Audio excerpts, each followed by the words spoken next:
Okay, so anywho, it is like 3:05 in the morning. So I need to try to talk a little quieter, but I'm hoping you can hear me because this is like super important. This is Danny. He is an Illuminati serial suicide watcher. If you don't know what that is, good for you.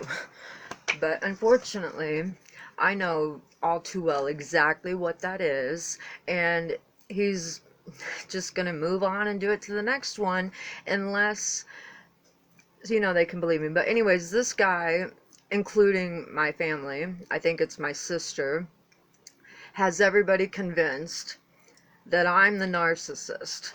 No, no, please do not just willy-nilly calling people narcissists that aren't narcissists, because this is what they say narcissists do. Okay, narcissist was just a guy who liked to look at himself in the mirror. Let me tell you, I like to look at myself in the mirror. I like to put makeup on. I'm vain, okay? But this narcissism that they're talking about, that they're trying to put on regular people, is murderous. It's just a disgusting way to live. Okay, and these are signs of the narcissist. And the discard phase. The discard phase is the most important phase that the FBI or that the police, well, which they do understand, a lot of them, maybe, I want to say a lot, but maybe just a small portion of them. They know because they're getting paid off. I don't know if you heard Eminem and his music. I do wish that. I wish that the police would listen to the music and understand that what they're saying is fucking real. Why is it that Eminem can have me killed legally by a cop? Yeah, that's real. Because he has enough money, he can pay him off. That's the kind of world that we actually live in. If you think, your life matters, it just depends. Does your family care about you? Because if your family doesn't care about you, then you might be the only person that thinks your life matters. And that can be enough. That can be enough. But you need to get away from a narcissist, but just beware. There's this one is out there. I hope he gets arrested. I hope that they find out that he's done this to multiple people, and I hope he gets stopped. But anyways, this is the discard phase. Like I told you guys, there's like the love bombing. They'll shower you. I didn't get showered with gifts. No, no. Maybe like a little shop, like go to Walmart, and I think the first time it was to buy sheets. That was the first love bombing thing he did. And I knew it because this car pulled in front of us and it said TNT or something, and I kept seeing something about love bombing on YouTube, but I just ignored it because I'm like, that's not me, that's not my life. Little did I know that's my fucking life. More like the movie Gaslight. If you haven't seen the movie Gaslight, most people haven't because it's a movie from back in the 40s or 30s or something.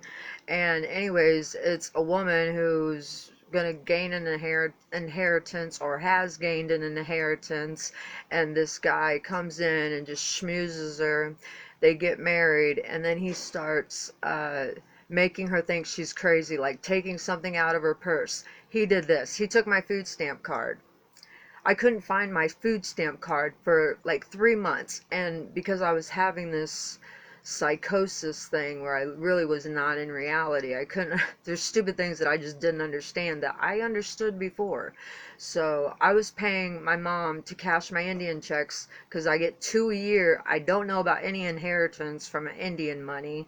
I don't know anything about that, if that's real or not, but it could be, because why is my sister so adamant about, discarding me? She's saying I'm a narcissist. I am a loving person. I am a good person. I'm a respectful person. Yes, I cuss. Yes, I've had, little issues with whatever, drugs or whatever, But that doesn't mean I'm a killer. That doesn't mean I'm a narcissist. That doesn't mean I'm not a good person. That doesn't mean I don't care about people. And it doesn't mean that anything anybody says about me is true. because everything that people say about me, this asshole, it's come out of his mouth usually first. Unless it's spoiled brat, that would be my grandma. Some type of malignant, I don't know, my sister's got those big fucking words for it. Apparently, this girl was trying to channel it or something, I don't know. Anyways, she's evil. She even she hurt my child. She got my child to feel suicidal because she is the real energy vampire. You know? I do have a picture of her, but I wish I had one to put up there, but that was all on his phone. I can get it on this phone. But anyways, the discard phase. So there's the love bombing phase, and then there's the gaslighting phase, and then there's like just like the discard phase. And they just keep going through these cycles, and you will want to feel like killing yourself because if you're like, well, me, I don't want to say you guys. I'll just talk from my own experience, okay? From my own experience, I always felt like killing myself when he was doing the silent treatments, not talking to me, telling me. When he would talk to me, it was just mean, degrading things, nitpicking, criticism that's like harsh or not even really for me. It's just to say it because it's something mean, and he's trying to attach something to me that doesn't belong to me, like calling me a pedophile. Come the fuck on. How the fuck am I a pedophile? Really? Let's go. He's trying to put his karma onto me. When he said that, I knew. I was like, wait a minute, you're trying to like, I don't know. But he put some rubber gloves in my fucking, he put rubber gloves in my pockets and in my bags. What are these rubber gloves? I didn't have these in my jacket. So I'm like afraid, are they poisoned? Do they have something on them? Is he trying to set me up? Because there's videos saying that he's trying to set me up now. And listen, the cops listened to him. They didn't listen to me. But I also understood that I didn't know what was going on, so I myself was in a little freak out mode, so I could look crazy. So I give them that, okay? But here on out, they don't have any of my... they're not, because I'm rational. I know what I'm talking about. I have proof. The video is there. That I can't find my phone. Wouldn't you know? Can't find the phone that the original video's on, but hopefully I'll be able to find it. But he oh my god, he had me wanting to kill myself, and he didn't care. And I would try to tell him, like, in little subtle ways, or just overt ways. Oh, and I have it wrong. Covert is not what I thought it was. See, I'm not that smart. I really am not. So, I don't know why they say that, just to make me look like I'm capable of doing something when I'm not capable of doing anything except for sitting here making these fucking videos to make myself feel better, so I feel safe, because I don't feel safe. I feel like I'm being hunted. I feel like I'm gonna be harmed. They said that you cross the magician's abode with no harm. That's what it says in the message from ISIS. That's a lie. It says in the Bible, it says like maybe in 3 different areas that you do not harm the chosen ones, but it also says in like a bunch of other areas that they get killed. A lot of them get killed. A lot of them die.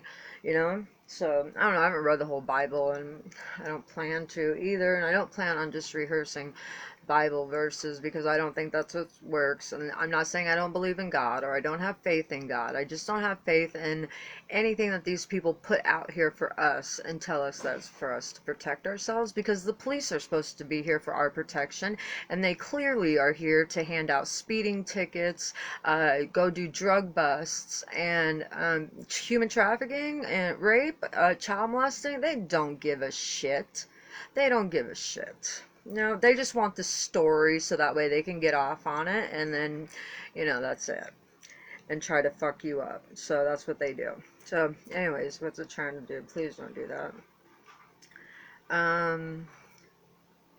Hold on a second. There we go.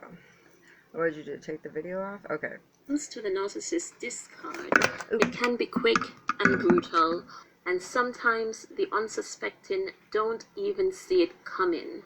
All they know is that Okay, so I was very unsuspecting about what was going on, but in 2016, the person that I paroled to was Dave Randall, and he said we were at my mom's, and I didn't know that like he had talked to my mom. My mom never told me that she talked to him, like any long in-depth talk. But anyways, when we were or he was dropping me off down there. I can't remember exactly what was going on, but this was probably like a discard phase, because he was definitely a part of it. Okay, he had me join this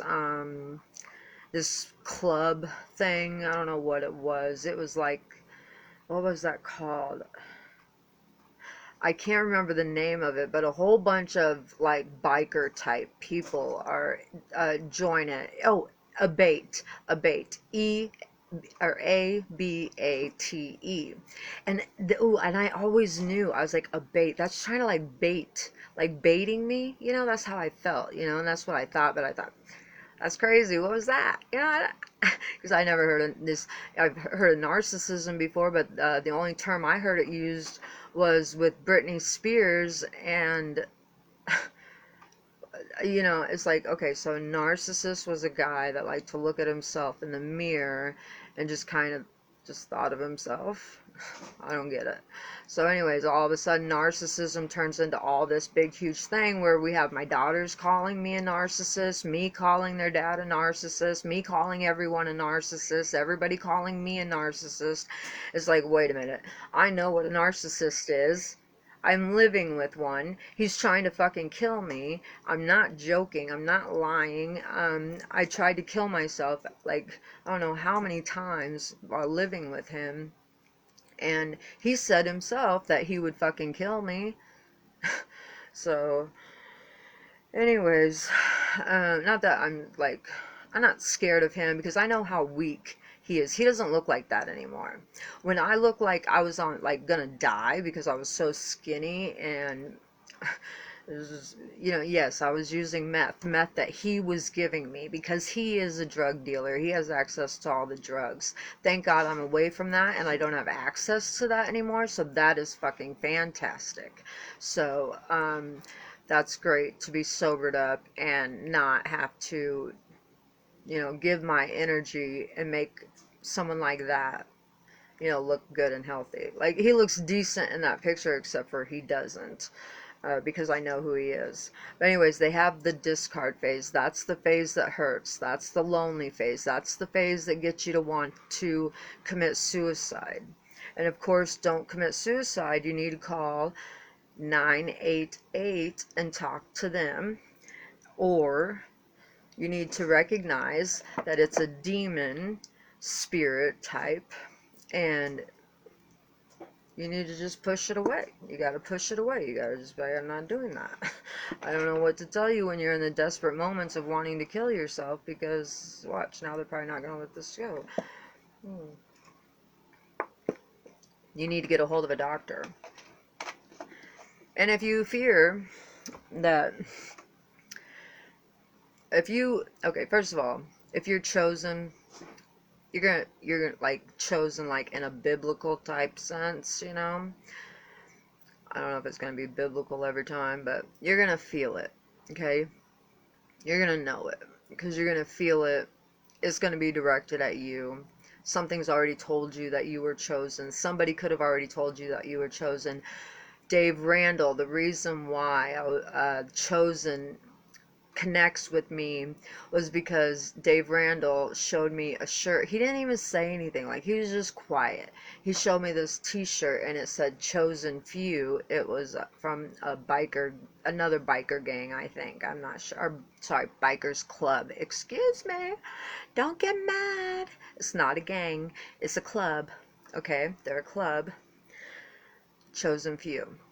So I thought, that I was being like, I thought secret, like they're not telling me something. And I thought this like all in a positive thing, like this is, oh, I just have to like go through some hoops of, I don't know what, because I didn't know, because nobody was talking to me or telling me anything. And it felt like secret, like the whole, You know, like, I'm not going to tell people what happened on June 6th, not January, June 6th, 2015, because it's embarrassing. It's just the military does it. So is the military involved with this type of narcissist? I don't know, Jocko. Why don't you fucking tell me? Why don't you tell me, Jocko? Because that really fucking hurts. That really fucking hurts. When you think people are watching out for you, like Jocko or Jordan Peterson, and all you do is hear them speak wisdom from what I've experienced coming out of their mouth. So are they narcissists too? No, not out of Jocko's mouth. Jocko just can see, or at least hear, and he doesn't care. The only way he cares is to say, get up at 4:30 in the morning, do some burpees, make sure you do this, and you're getting on it, and you're getting on it, and you're getting on it. It's like, getting on what? What am I supposed to get on? So yes, I'm calling everybody out. If you've had anything to do with me in the last 10 years, your name's gonna get called out. Because, are you a good person? You shouldn't give a fuck. Like, Jocko should be able to link everything together, because of his status and what they can do with computers and what they even did to me. Okay? If you want to call me a fucking Nazi, call me a Nazi. Why are you calling me a fucking Nazi? Why don't you guys come out and say, why are you calling me a Nazi? Where's your fucking evidence? So that way I can explain to you why I'm not a Nazi and where the fuck this shit comes from. You know? So anyways, I'm not a Nazi. Okay, that's just something these people like to do to tease and taunt me, because I was in a relationship with somebody who was a wannabe Nazi. I didn't know it, and I was out there alone in the country, didn't have anybody else to talk to, and I was just like, so I was like, okay, let me see, yeah, sure, I like waffen birds too. Okay, because he gave me a dirty look when I said, you don't think girls are attracted to black people? That's not my exact words. I said, you don't think girls like don't want to have sex with black guys or something like that? And he was like, he just gave me the dirty, like I was just the dirtiest fucking thing that he'd ever seen. Yeah. So I was like, well, that didn't feel good. So I think I just immediately did just like anything to try to be like him or be cool or something. It's not cool. But if you don't believe me, his name is Damond Beal. You can look it up. DAMOND BEAL. And he has an art pal. And you can see his artwork. And he drew that friggin' Hitler thing. And yes, it shocked me too. And I didn't even know if I should put that up there. I put all that artwork up there for him. And 2015. So anyways, I don't know when the birds and shit came in, but obviously. But anyways, the discard phase. Just listen to this. Know is that the narcissist is a bit moodier than usual or seems generally unhappy, but they usually do not expect that it will be the end of the relationship. Instead, just maybe as a bump in the road that will smooth out with time. But the narcissist clearly has other plans. And the truth is, narcissists can be very predictable once you know how they think and operate. So when a narcissist is about...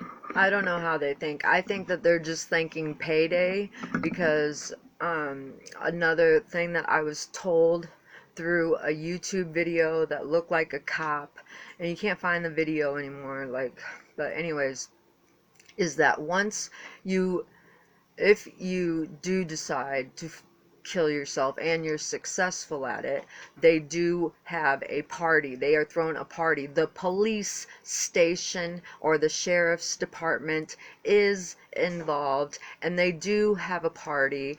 And yes, Marshalltown police are guilty of being very satanic, and I can tell you right away, just from that picture of the missing boy, you go onto their Facebook and you see the picture of the missing boy, I could tell you that missing boy was a child sacrifice. That was not just... His family needed some time. Yeah, come on now. Come on. I seen right through that. And if you don't believe me, I don't give a shit. It's only on you guys. If you don't fucking believe me, it's going to be on you guys, because it's not going to be on me, because I'm protected by the Most High. Okay, I can't be harmed like what he did to me again, apparently. Apparently, or at least I can't be killed.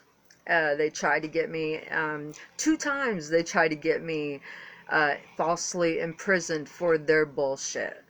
First time I went over to this girl's house that I barely knew. It was just like, it was the second time that I've been at her house. The first time I was there, like, just 5 minutes. We had to go pick something up of hers and leave. And then the second time, it was,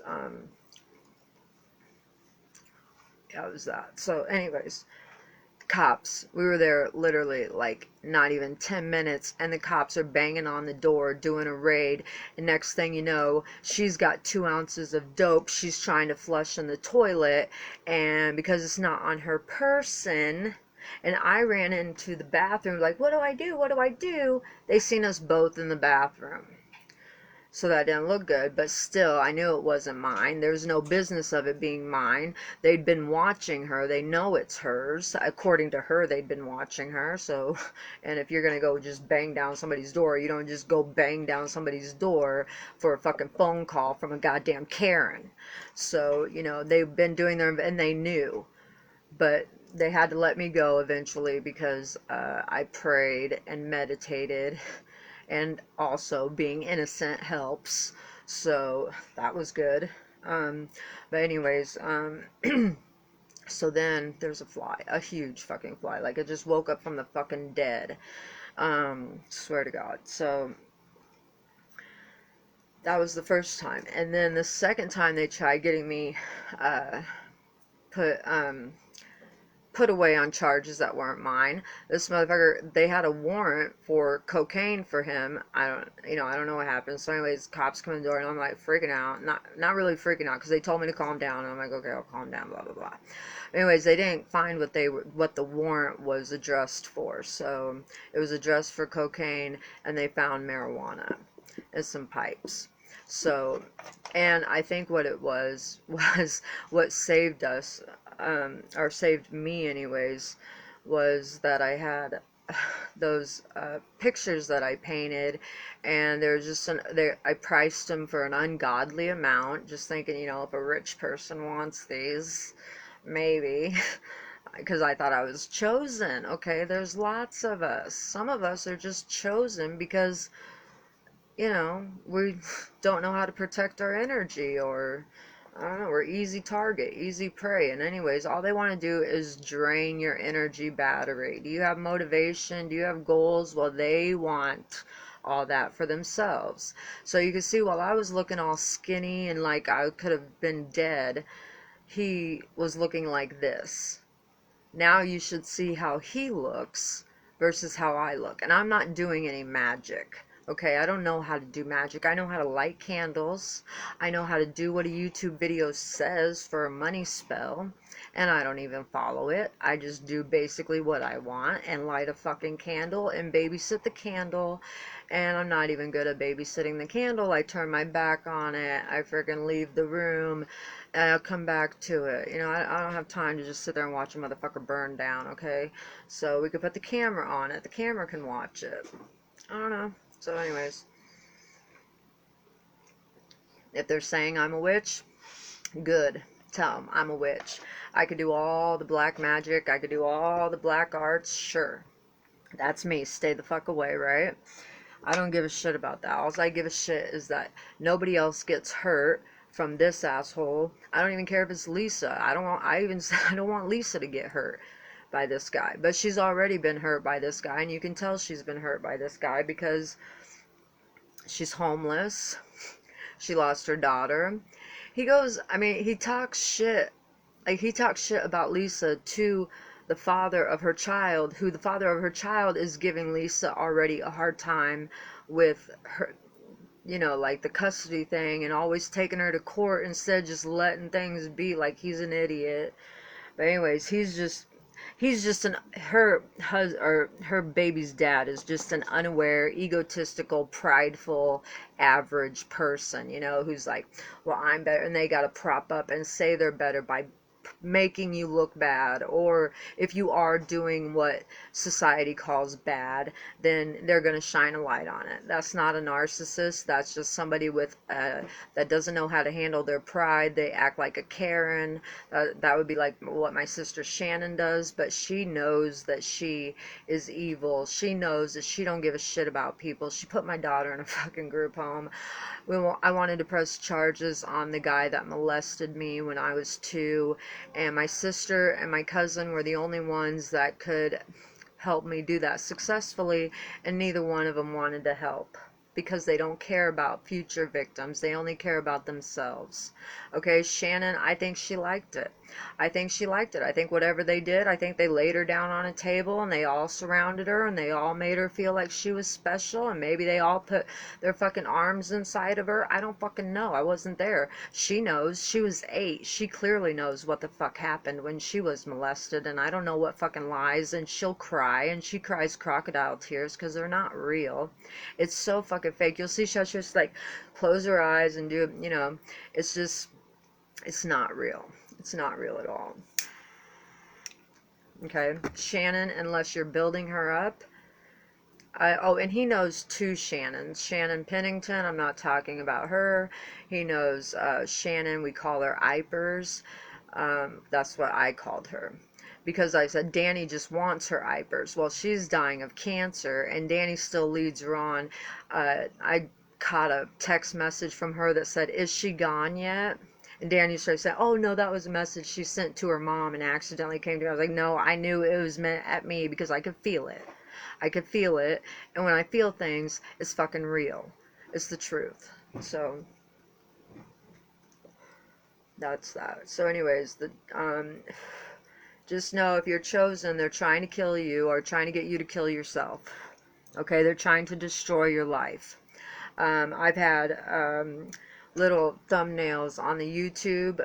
You can see there's a video of me just scrolling through all the absurd thumbnails that they put on the YouTube channels or on the YouTube videos to try to clickbait me. And one said, "Go and try to find a job now," or something, because it's what they do. They mess with your employers. They'll mess with your thing. Now, I don't know yet because I haven't been able to have a job for the last 9 years because this guy was draining my energy. I had psychosis for years, and I finally was able to sign up, to get myself together enough to sign up for Social Security disability because I just can't stay with it in reality. And then the fog starts to clear, which is fine. If I'm fine to work, then I'm fine to work, and I'll go to work. I don't care about that. But it's really hard to work when you are dealing with psychosis, not living in reality because your brain's just not wired that way right now or something. I don't know what the fuck they did. Apparently they did voodoo, black magic, but then the fucking thumbnails were saying none of it worked. Yeah, fucking right. I felt drained all the time at Danny's. The only time I didn't feel drained was when I was using drugs, and that's what they want. That's what they wanted. So it was for me to be using drugs so that way people could use that against me, because he would use that against me. Anyways, he uses cocaine like it's like just big fat fucking lines, just trying to kill himself. He's trying to kill himself and blame me and act like I was the reason. Like, no, motherfucker, the reason why you want to kill yourself and your life sucks is because you fucking brought me into your fucking life and you started treating me like this, because I know that that's not how life is with me, So anyways, let's just hear what else she has to say. Narcissist is about to discard you. There are certain things that they will do without fail. Also, for the fact that the narcissist is ready to discard you, it means that they have one or more new supplies lined up, as narcissists are never without a good source of supply. And that fresh new supply in the narcissist's mind is better than you are. But in time... Okay. So, I don't care if she's better than me. Fantastic. That's great. Doesn't take much. Doesn't take much. So, What did she say? Shit, just keep going. As we know, they will become bored with them. Oh, yes, we know he's got like 10,000 friends on Facebook, so many that he can't accept any more friend requests, and they're all from half-naked bitches, okay? And when I say bitches, I'm just saying they're just fake accounts, and he would try to use those to get me to be jealous, and like, sorry, you have to be somebody that I like. I didn't like him, I was stuck. I was stuck. Thank God I didn't like him, because if I would have actually liked this, like if this would have been what Kelly did to me, if my ex Kelly would have done what Danny did to me, suicide, trying to kill myself, I might have succeeded, or at least I wouldn't have been able to be like, I would be in complete shock, and like, I just wouldn't, I just wouldn't, I don't know how I'd be able to deal with that. But Kelly didn't do that. Danny did. And thank God, because he was just, I seen the way he talked, like driving, he had like road rage, and he would call, anybody, stupid bitch, always calling people stupid bitch. That's his favorite thing, stupid bitch, fucking whore. Always likes to call women names. So that's what Danny does. So here's more. Bored with them like they do everyone else. We also need to remember that a narcissist's major objective is to destroy you. They want to damage you and hurt you as bad as they possibly can before they let you go. Therefore, before they leave, they need to make sure that you never forget them or blame them. With narcissists, everything is strategic. A lot of the things I'm going to... Okay, there's nothing I can do but blame him. He put a fucking trash can on top of my head, amongst many other physical things, and with the name calling, and the silent treatments, and the who gives a shit attitude when, I'm at my lowest, and I need somebody to maybe just give me a hug or tell me everything's gonna be okay. Do you think that's what he did? No, he just, made everything worse. Things I'm going to go into are things they would do throughout the relationship, but when it's time for the discard, expect them more often, as the narcissist does not want to leave any doubt in your mind that you are the problem and not them.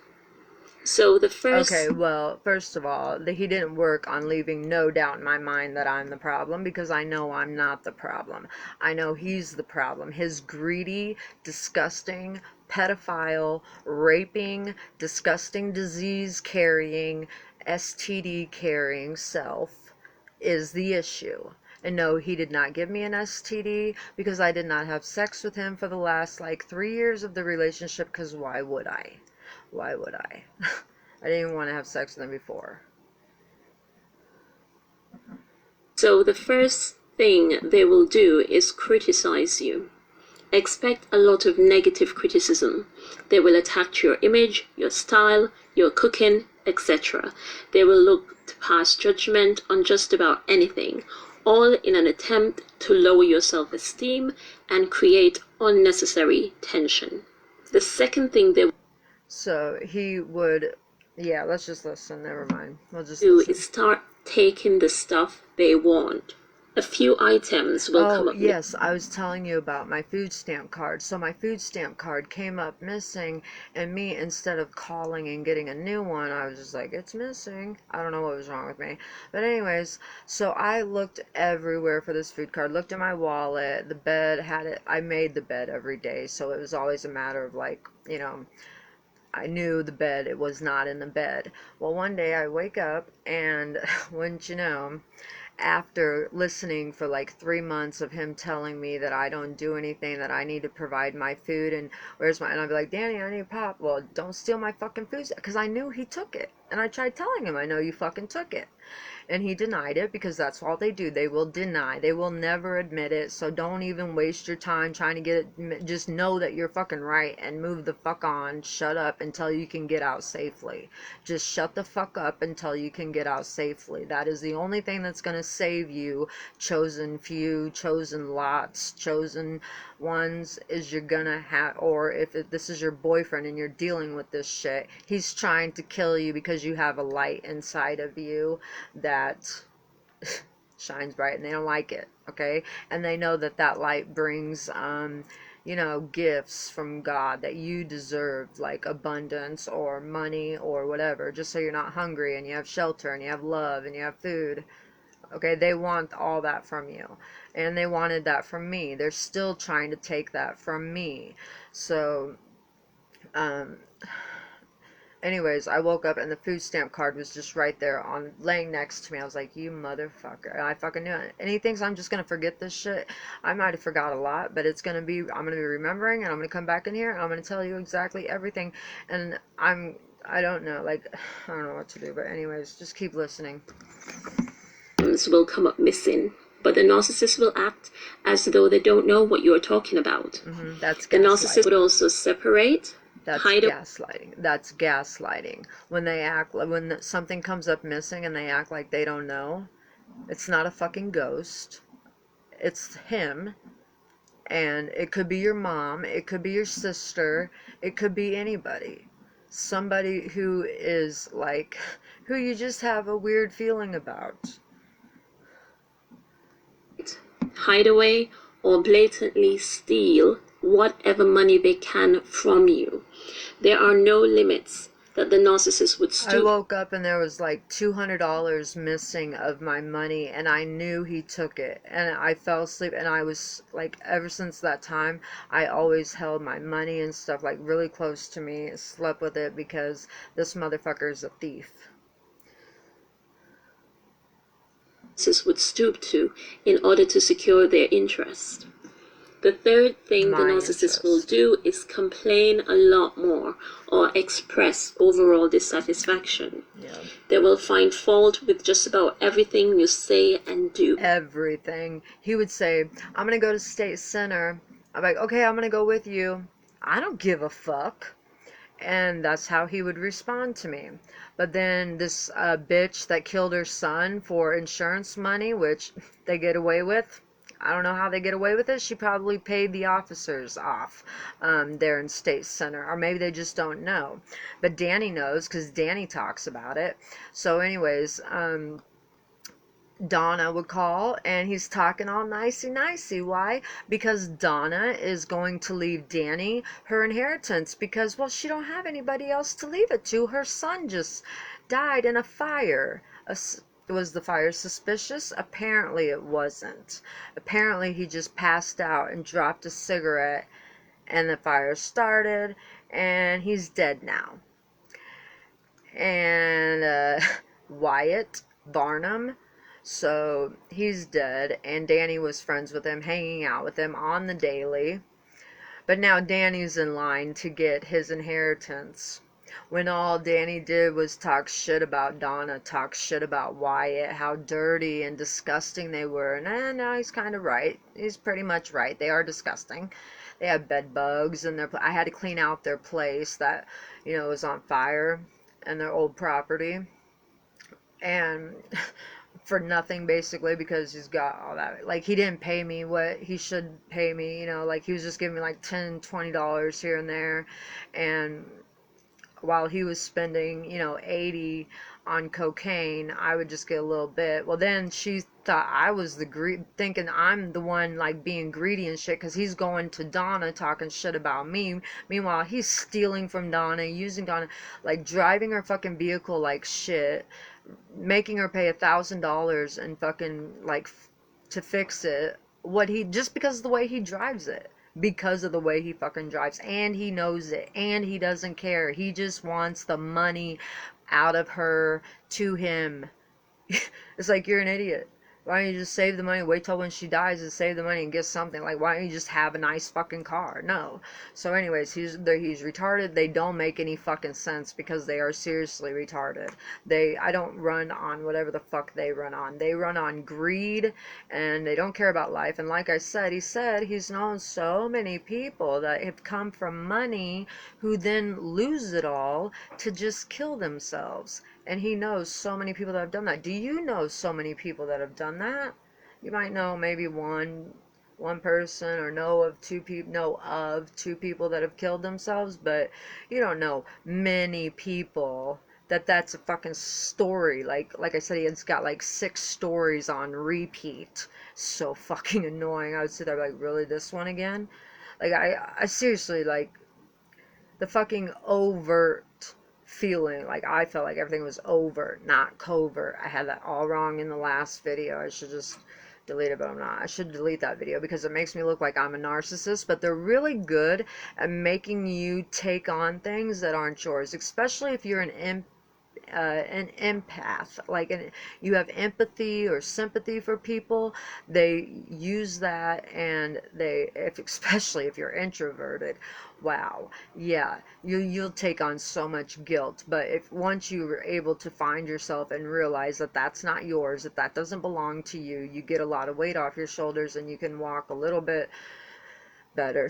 Jordan Peterson, you steal my shit, motherfucker. I'm calling you out, Jordan Peterson. You can go fuck yourself, and please don't ever show your fucking face on my fucking feed ever again, Jordan Peterson. You're a fucking satanic worshipping, fucking God not loving. Jordan Peterson does not love God. He does not know Jesus. He does not know God, because God would only know him to point him to be the bad person that you don't want to be around. And I know that Jordan Peterson, he might have a family, he might have grandchildren, it might be beautiful, but Jordan Peterson himself is a despicable person, doing experiments, conducting experiments on people. Watching my experience for the last let me see, at least since 2017, he's been there, listening in, watching everything, explaining to me what he's, basically like what he's learned, and how he can, use what he's learned from watching our situation to go preach to people about psychology. Fuck you, Jordan Peterson. You could have fucking helped. You could have put a fucking check in the mail. You could have sent a fucking Uber. You could have done anything. You could have done the same fucking thing, Jocko. That's what I don't understand. You could have sent a fucking Uber. You could have made a fucking safe house. Both one of you have so much fucking money. You don't just have to sit in there and watch victims be abused, but they do. And I don't know why. Because the military will be in line with the parasite ruling elite class that is ruling everything, that we're all gonna fucking die probably. It's fucking bullshit. So anyways, I might have to take a break in a minute because it's 3 a.m. Well, it's 3:47. This is the witching hour, so we're putting all the shit back where it belongs. Danny is, I don't know what he's saying about me, but he's lied. Doctors are in on this. Oh, the attorney for my Social Security, he said, nobody cares about you. What are you gonna do? It's like, really? He said nobody cares about me. I mean, that was like the truth at the time. I didn't know my cousin. I mean, I knew my cousin, but I didn't know where she was. I hadn't talked to her for so many years. So, to me, nobody cared about me. There's nobody to care about me. It doesn't matter if they see you cry. It doesn't make you weak. It doesn't make you not strong. It just makes you a human being with feelings that matter. His feelings don't matter because he doesn't have any. He's beyond that. And do. They will find faults in the relationship that just were not there before and may not even actually exist. The narcissist will communicate their dissatisfaction, not just with words, but the most degrading looks they can give. The narcissist wants that when they leave you, you will have... Oh, he was calling me a skank. He was calling me all this shit, but I knew better. I know I'm not a skank. I know I take showers. I know I'm not dirty. I know I'm not a slut. I know I don't sleep around. I know I didn't sleep with his brother. I know I didn't sleep with the whole block like he tried saying. I wasn't allowed to go outside for 9 fucking years. I wasn't allowed outside. Okay? And if I wanted to, like, maybe go hang out somewhere else, do you think that's possible? I don't fucking think so. I don't fucking think so. You will have no one else to blame but yourself. They also slander you to family and friends. You do have someone to blame. The narcissist. Don't listen to that bullshit, because these videos will try to tell you shit like that. It's not my fault. I am a good person. I deserve respect. I deserve to be loved when I give love. And that wasn't happening, and I knew that he was in the wrong and I was gonna be saved one way or the other, whether it was because he died and I had no choice but to go out to the street. And I know what I would have done. I would have, went into the shelter, got a job, got my shit together, figured it out, got, whatever. But they wanted me dead because they know I can do it. They want all of us dead because they know we can do it, and they want to take everything from us. You to family and friends so that they can blame you too. And this would have been happening since earlier on, but it goes into overdrive just before the discard. And the lies they concoct reveal the real hatred that they have for you. The fourth thing they will do is be... Okay, that hatred is not real hatred. Hatred comes from when somebody does something to you and then you hate that person. I never did anything to this guy for him to hate me. Okay? If he hates me, it's because he ain't me. And that's it. Okay? That's it. You did not do anything wrong. If you are in any type of abusive relationship, it is not your fault. I don't care if it's the fucking 4th, 5th time you've taken him back. Dr. Phil's a fucking piece of shit, and he needs to stop saying that shit. He needs to stop. They need to stop allowing him to perpetrate that fucking idea that, oh, first time, shame on him. Second time, shame on you. No, motherfucker, shame on all of you. Shame on all of you. Because we have a heart to forgive. Isn't that what we're taught about Jesus? Well, let me tell you, Jesus wasn't there. Jesus doesn't care, okay? He's gone. He flew away. He's gone. Okay, if he comes back in spirit, good. If you've seen him, good. Then he's here, and he's here for you, and that's fantastic. But he wasn't there for me. You know who was there for me? Saint Michael was there for me. Santissima Muerte was there for me. Gabriel was there for me. My cousin was there for me. Apparently God was there for me. I just didn't know it, but he is here with me. Hi, God. Thanks. He's making my arm hurt now. Will do is be moodier and give you more silent treatments. Because as far as the narcissist is concerned, they are done with you. You have nothing more to give them, so they do not want to waste any more time on you. The only thing you are entitled to is their negativity, their hate, and their... Okay, you see what she's saying? Even using that word entitled. Okay, first of all, don't use that. That's not even, okay? I am entitled to whatever the fuck is mine. Okay? I should press charges. I am going to press charges. It's going to happen that I'm going to press charges. I have a year to do it, and I'm just waiting for this, this transition to where I feel current and I feel confident. Because I don't feel confident, definitely in the Marshalltown Police, considering they kill people, considering they get paid, and they have a big fucking party when you finally kill yourself. Hate and their silence. Narcissists make those final weeks or days as tumultuous as they can. Their hope is to leave the relationship with you taking on the majority or all the blame for the relationship falling apart. They also want you feeling depressed and broken, thinking you are the one who made them have to leave. They want you to feel that you are not lovable and that you do not deserve them. When the narcissist does all these things, it only benefits them. Because see, and how they benefit from treating other people like crap, I don't get it. I don't get it. I don't get it because I'm not a fucking witch. And apparently he is a fucking warlock, and I thought that.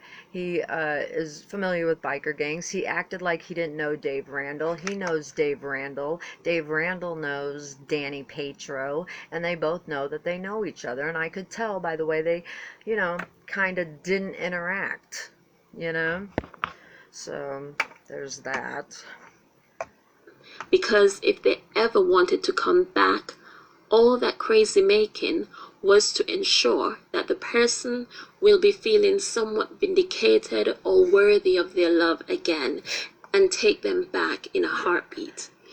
It is all a game to the narcissist, and they play us every chance they get so that we can respond to them in the ways that they prefer. Narcissists are beyond selfish. When they are ready to move on, they do not care if they leave you shattered in 1,000 And pieces. see, what I did was decide to play my own little mind games back, and when I got my Indian money, I love bombed him.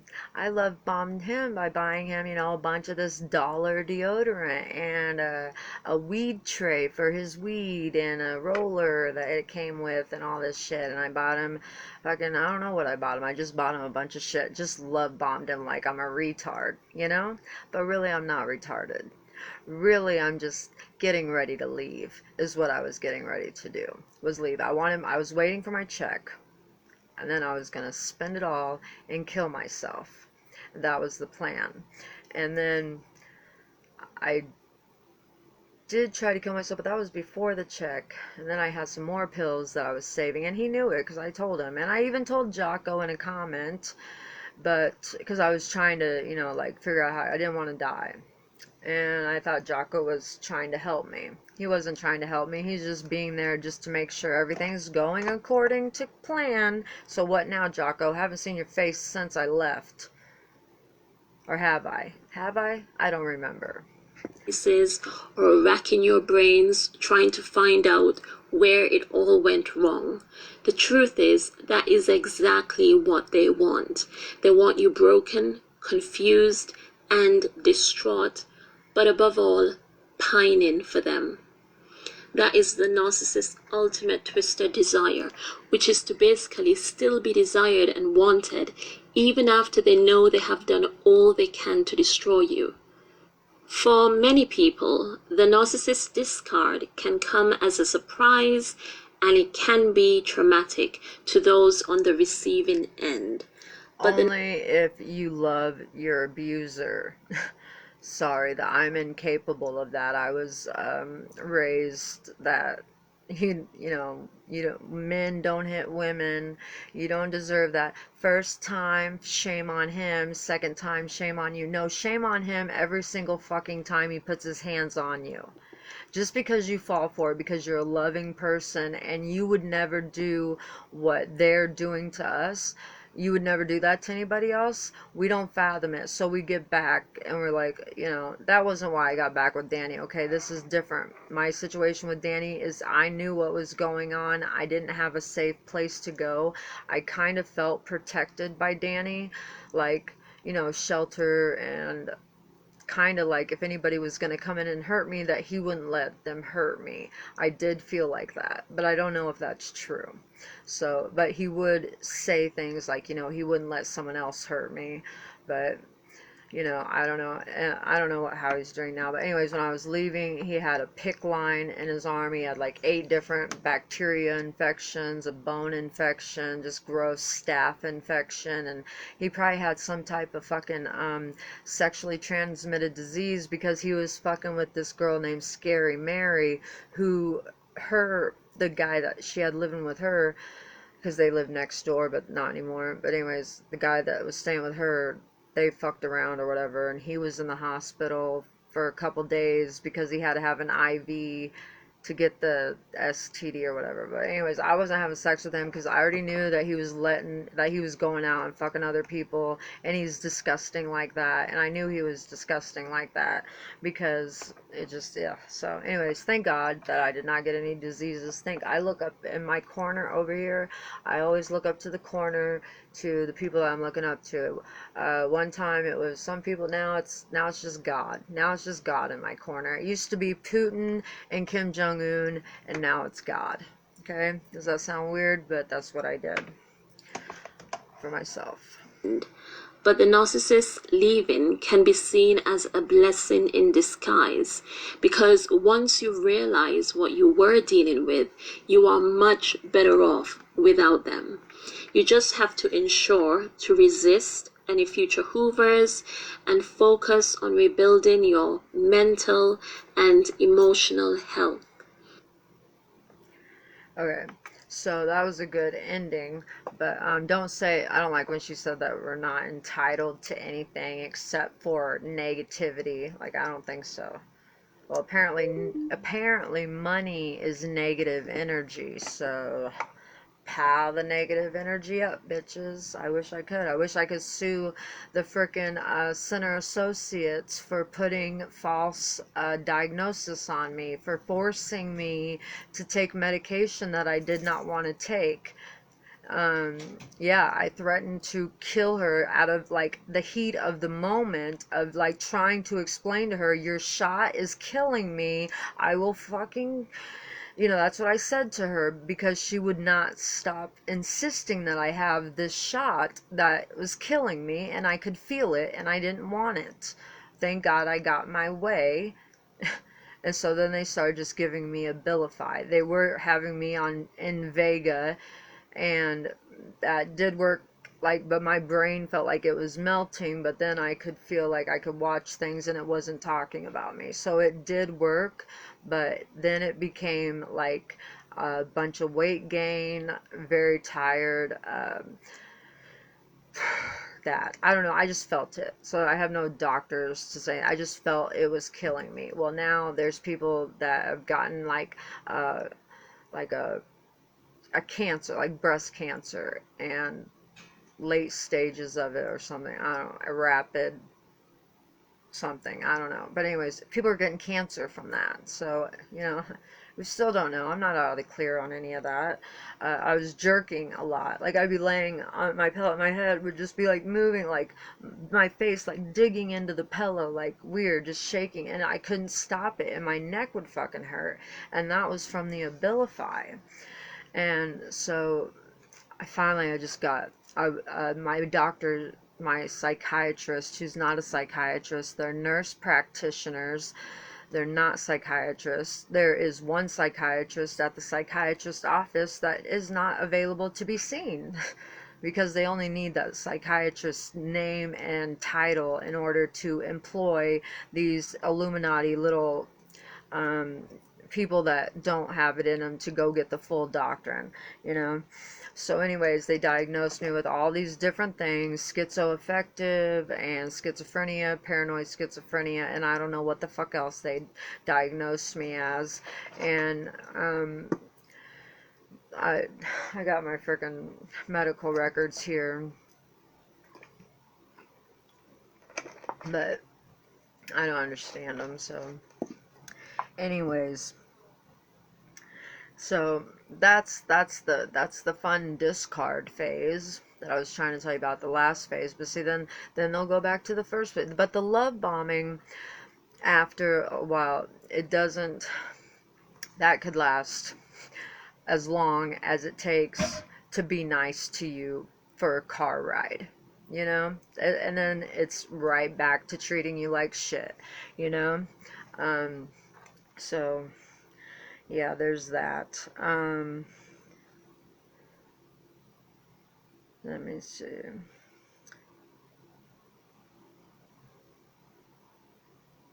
Alright, so if the narcissist wishes to return, do not be flattered. I don't care if you are like, sure, it was more comfortable, like, this is my cousin's house, this is her house, she wasn't prepared for me, so, like, Danny let me have the whole bedroom and the bed and everything, which he would always talk shit about that. Why am I sleeping on the couch? Because you want to sleep on the couch. I'll sleep on the fucking couch. I don't care. I don't care how uncomfortable you are. Get comfortable being uncomfortable, because unless you want to die. If you want to die and you want them to win, whatever. But if you want to die, don't let them win. Don't let them win. Don't let them win. Try to get it on tape. Try to get it on camera. Try to record them. Like, just even if you can voice record them. You can hold your phone and be recording. I just happened to catch it while he knew I was recording. He knew I was recording, but he didn't know that the phone was still recording when I laid it down. Because I just laid it down and I didn't say anything about it still recording. And then he comes and dumps the trash can on my head. And that's why I popped up and grabbed the phone real quick. And that's when he says I jumped at him. I did not jump at him. He jumped at me, attacked me, and pushed me on the fucking couch, and I just grip onto him, holding on. And just because it's like he can't really do much, like when you're like clenching on to him, he can't do much, but he did like come and like punch me in the face. It was on my phone, I had a picture. But he's so weak. He was so fucking weak. I was scared when I saw that punch coming at me, because Danny's a big guy. But then it was like nothing hit me. So I don't know if that was God or if that's just how weak he is. It could be, you know, a mix of both. Who knows? So anyways,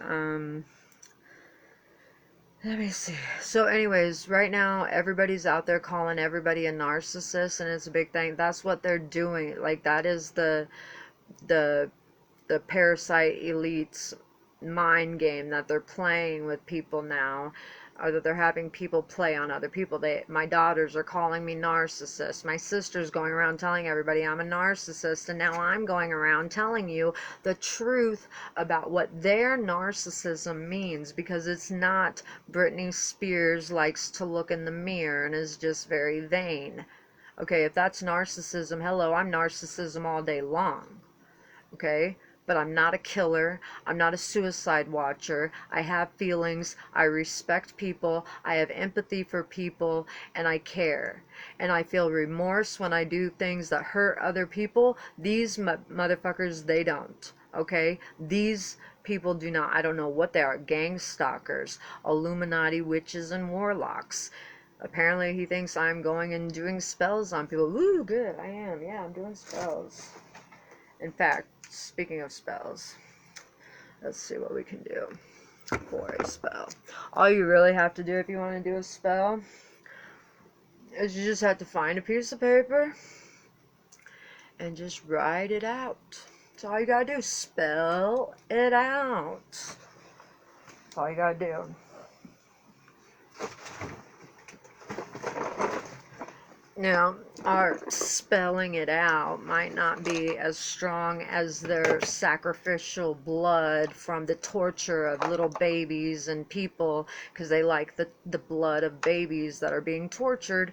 I don't know why. I've never participated in anything like that. I just know it's true because I can see I have that ability, that special fucking ability. Oh, look, here's the flashlight I thought he took. Oh, I got that. I thought he took that. So anyways, I don't know what color to light. Well, I do need some money, so I could do that. Let's just... Should I do... What you do for a money spell is you just take a candle and you just put some peppermint oil on it, and roll it around in some cinnamon, and then put it in your little... Or then you gotta write on it with your pen. You know, you gotta write your name on it, because you want to get the money. I used to put Danny's name on these, but I don't put Danny's name on them anymore, because, you know, I had to play the game too. I had to play like I really cared about him, and like everything that was for me was for him. You know, I had to play that game, but I had to play it until I got out, you know, and I had to do that so to encourage him to be more nice to me instead of less nice to me. Did it work? I don't really fucking know. Probably not, but I tried. But anyways, there you go. So then you just put there, and then you could put money, you could put $, you could put money in whatever language you want to put it in, because who knows what kind of freaking entities are following you around. But apparently there's a devil sent to kill me that fell in love with me, so isn't that fantastic? Whoopee. So let's go ahead and burn this shit. I gotta find something to burn it on, because I don't want it to get on anything. This will be perfect right here. This will be perfect. Okay, so let's see, we'll put it, should be able to see in the mirror. That's great. There's a mirror up there. Yeah. Danny must really hate. Oh yeah, he told me not to go showing people the video of him dumping the trash can on my head to people for sympathy. But one of the first things he told me when I met him was how his dad used to beat him when he was a little boy. So, for what? For sympathy? Exactly. Did he get it? Probably, because I'm a regular human being. I have empathy. You know? It's not because I'm chosen. It's not because I'm special. That is fucking special. That kind of shit, that's fucking special right there. Let me tell you, that's the kind of special I don't fucking know, you know? Like, this guy was calculated, he was organized, he was connected, and with whatever he was doing. So yeah, like I said, they tried to set me up 2 times with the police. It didn't work. Didn't work. They could be trying again. I don't know, like, because it keeps saying in thumbnails that, like, oh, police is watching your house and they're gonna come arrest you. It's like, for what? You know, I'll keep making these I'll make these videos 24/7 so I have a fucking alibi, because I don't fucking do shit. It's hard to get me to go outside. I have to force myself out there, and I have to remember you didn't get to go outside. But it's like I'm kind of scared of outside. It's weird as stupid. I need to get back to a normal state, you know? So anyways, let's just see. I better babysit this candle because it's for money, you know?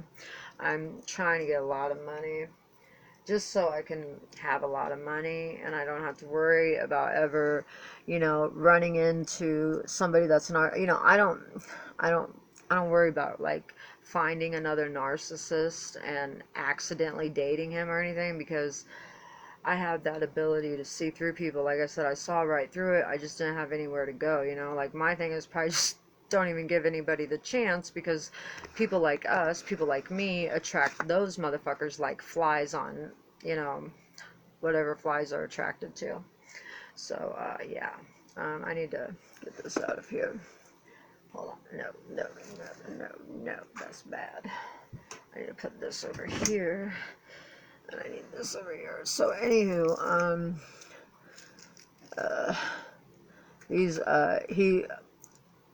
he already turned his neighbor against me right away through the cat, giving her the cat. She's now got a bad taste in her mouth. I'm like, well, did you tell Danny? I'm like a million miles away, and he said he was going to keep the cat, and then he decides to not keep the cat, and you're going to get mad at me for it? And does that make fucking sense to you?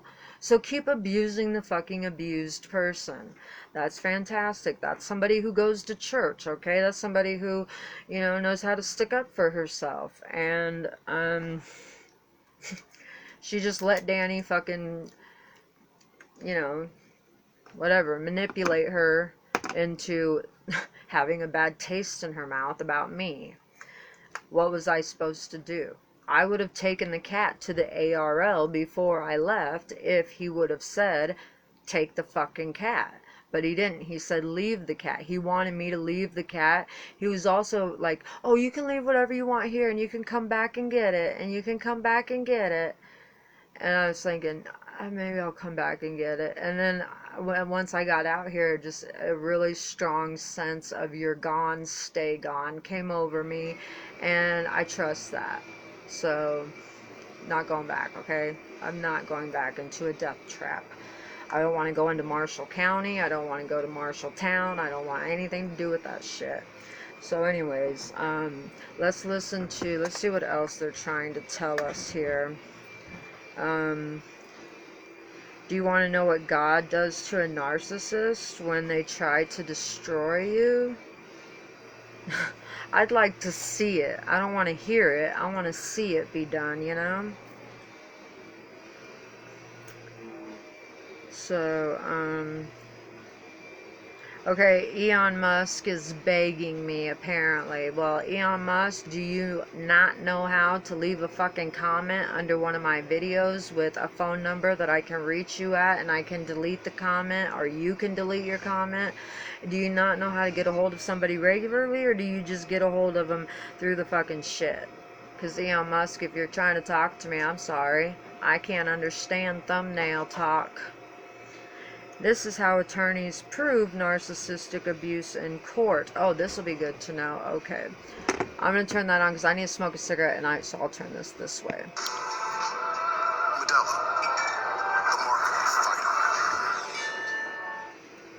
Where did it go? Hey everyone, let's talk about how to actually prove the narcissist in court. Yeah, I know what's on mind. You are thinking, it's not fair. It's not fair. How do they get away with it? Everybody's buying the narcissist lies. They're lying in court. They're lying to the judge, and everybody's believing it. And you feel like all you're doing is spending money, and you're having to go to this lawyer and that lawyer and this lawyer. And how are you ever going to get ahead, right? I know. I've heard it all because I'm a lawyer and I've been doing this for a long time, and I'm going to tell you in this video how lawyers can actually prove narcissist abuse in court.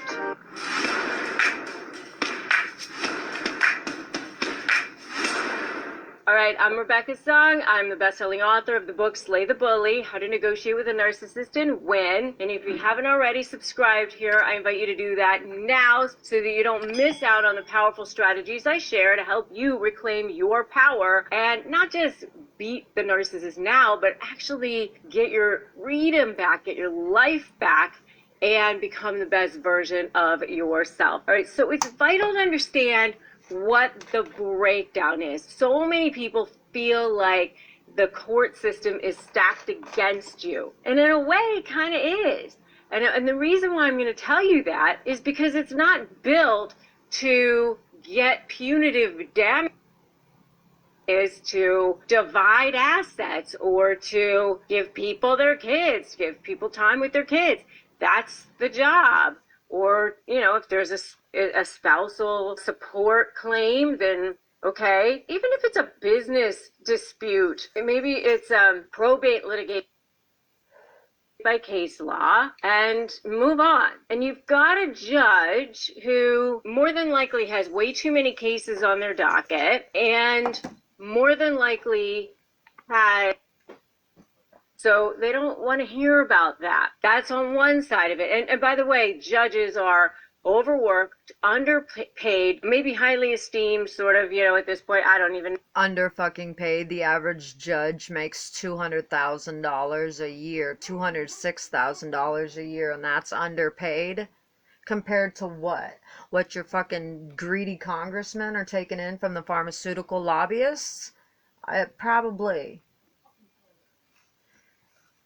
Even though they're government workers, that's what they are. They get paid the same regardless of what you decide to do. Oh, don't lie. The fucking government workers get paid a lot of fucking money. Those fucking greedy servants, they're supposed to be serving us. They're not serving us. They're serving the parasitical fucking class that is parasiting off of us.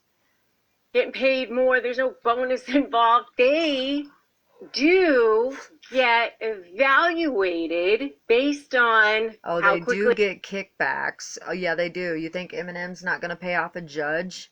Who do you think is stalking me? I don't know.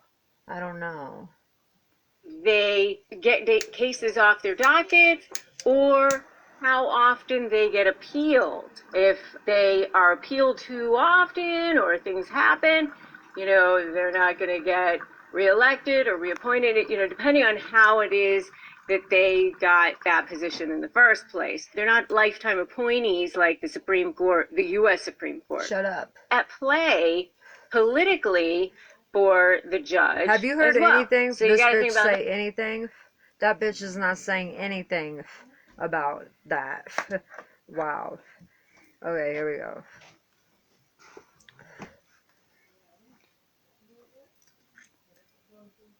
My dear child, I want you to pause and prepare this evening. A new stretch of time begins this season. Your body will feel each change first, so I am letting you know before it starts. The aim is not to frighten you, but to give you room to steady your thoughts and breathe. When you wake tomorrow, you will remember this moment and realize it marked the start of something intentional, not random. Though the shift feels sudden, it is not impulsive. Seasons have been converging for this point. I know your limits and your potential, and I carry both with care closely. Tonight I will set 3 changes in motion inside you. While the sky grows quiet. Alright, that's fantastic. You don't have to tell me about it. I'll just wait for it. Okay, let's surprise me. Okay. So let's see. Um,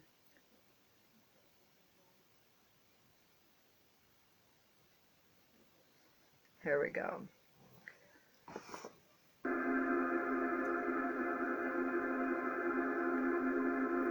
Ladies and gentlemen, gather round. Today we're diving into that deliciously dark corner of the human experience, the part where disrespect meets regret. Ah, regret, a fine, heavy drink, don't you think? See? Some people think they can pour it out and walk away.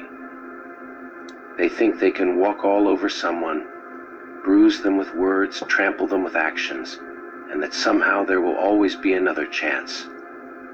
They assume people will stick around, accept the treatment, and just keep giving. But life doesn't work that way, does it? What were you giving? And now, well, besides now your they're sitting in attention? that cold, heavy silence left behind by their own mistakes. My They mistake? never saw it coming, did they? Thought they were invincible, untouchable.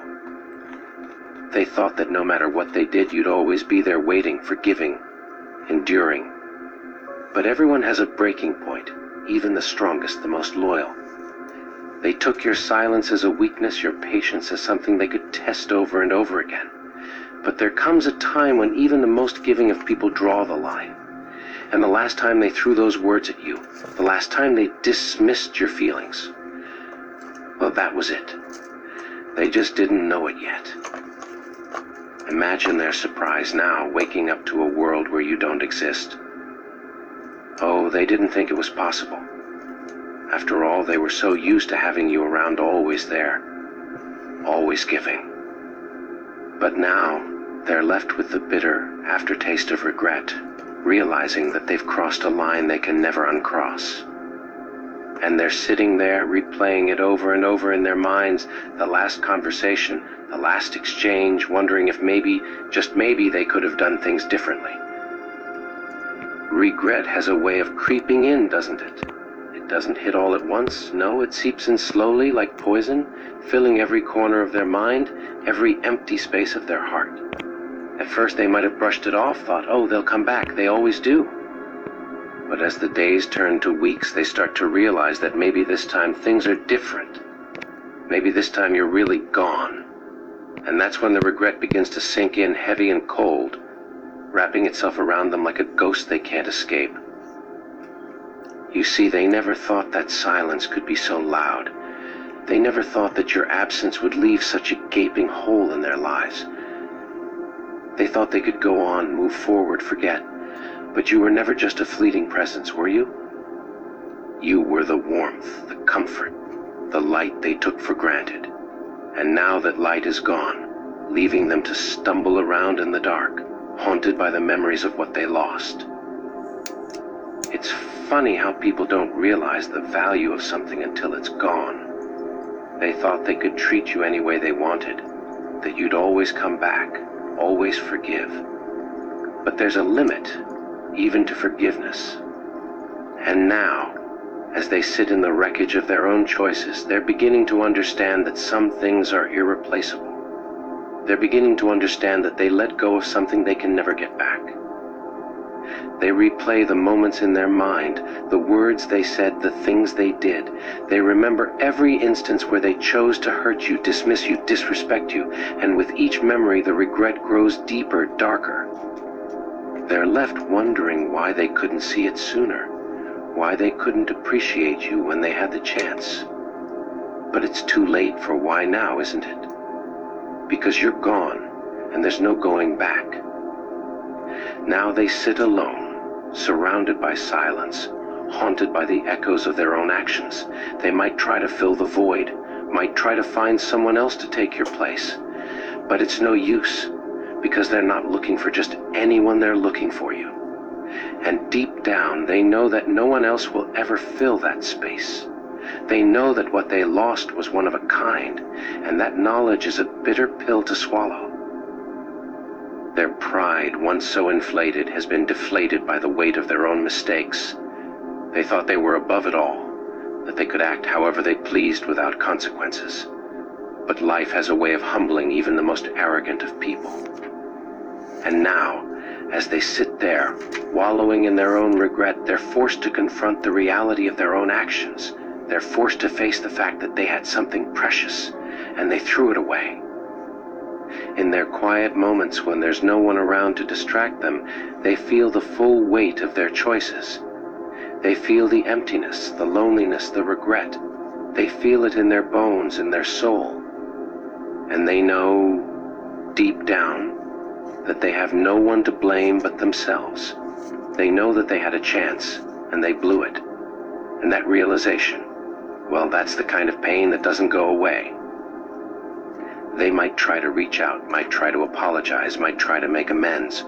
But it's too late for that now, isn't it? Because some bridges once burned can never be rebuilt. Some wounds once inflicted can never be healed.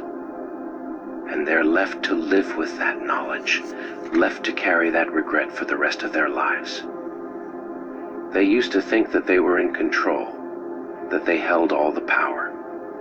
But now they're beginning to see that the real power lies in walking away. The real power lies in choosing yourself, in refusing to tolerate disrespect, in knowing your worth. And that's a lesson they'll never forget. A lesson that will haunt them for years to come. So here they are, sitting alone in the dark, haunted by the memories of what they lost. They thought they could treat you like an option, like something disposable. But now they see that they were the ones who were disposable. Now they see that they were the ones who didn't deserve you. And as they sit there, drowning in their own regret, they're left to wonder, what if they had treated you differently? What if they had valued you, appreciated you, respected you? But what if it's a cruel game to play, because it changes nothing? The past...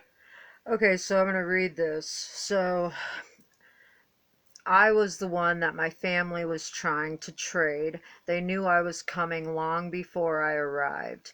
I think my mom's pregnancy was planned. I think it was planned with my dad because he's Native American and he has, you know, like he's like registered or whatever you want to call it. I can't remember. Enrolled. So, doesn't matter. The point is, there's money there, and I think that my mom knew exactly what she was doing. So the thing that is odd that I always asked for like the last 5 years, never got any answers to, was, okay, Mom, if I was born C-section, you had an appointment, correct?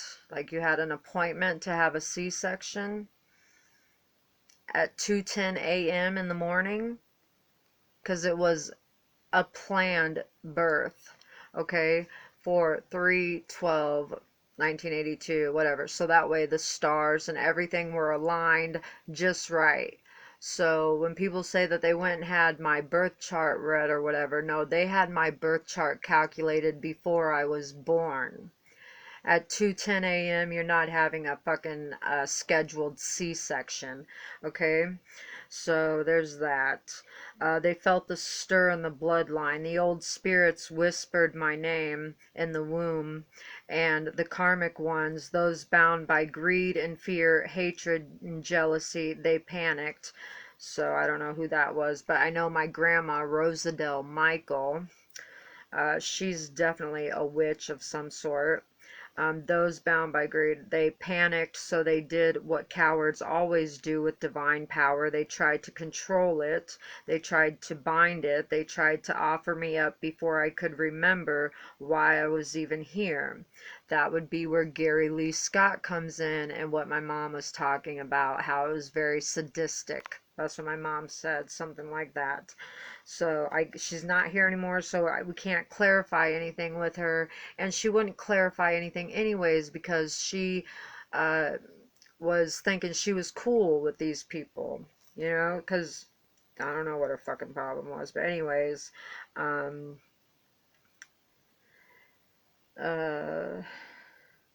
it packs It packs with dark spirits, dark gin, in exchange for stupid shit like wealth, power, survival, or status. My family did not expect me to wake up. They did not expect me to remember. They thought that their sacrifice was going to bind me to the same prison they're bound to.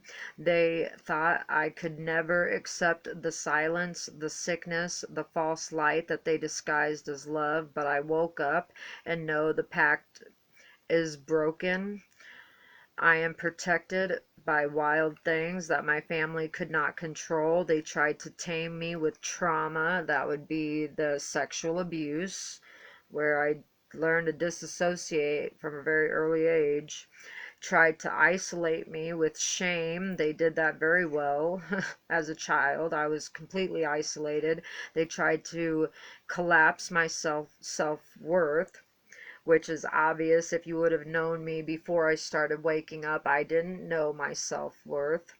You could ask, an ex, Kelly might be a safe person to ask, I'm not sure. Before I could anchor myself, because I was the key. I was like the sacred reboot for my family. I'm connected to the strong connection of Fae or the Fa quartz, also I don't know anything about that. Maybe connected to certain jinn that are of pure elemental fire, carrying bloodline that forest nymphs, whatever, okay. And my family are like the gatekeepers that try to keep the power for themselves, and they offered me in order to try to do that. They whispered my name at the crossroads. They spoke my name.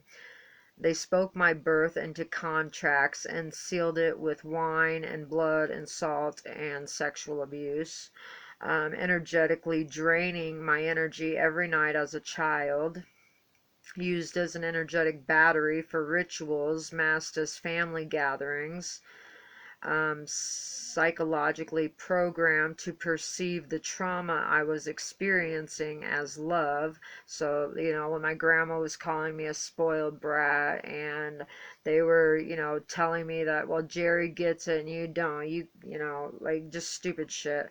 My silence was their safety. They wanted to transfer their negative karmic debt to me, so they sold my joy and my happiness to buy more years for their broken, dusty asses.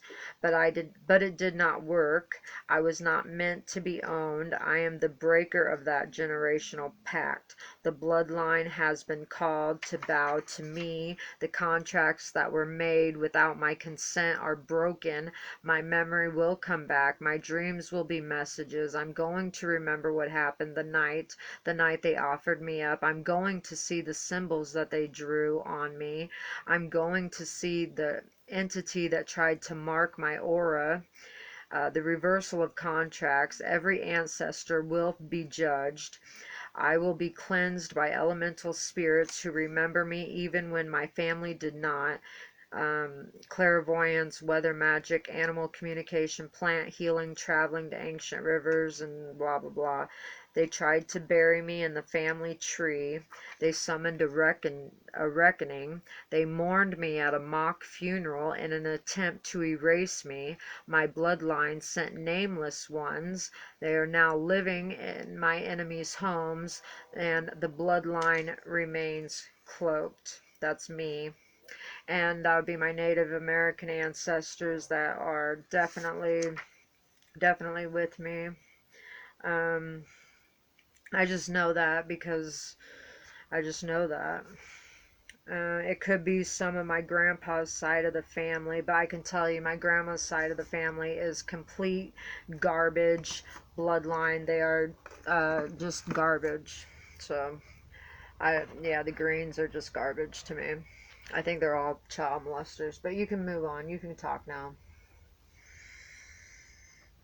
The past is set in stone, and all they're left with is the reality of their own actions. In the end, they're left with nothing but memories of a person who once loved them, who once cared for them, who once believed in them. Memories of a person who was willing to give them the world, if only they had been willing to accept it.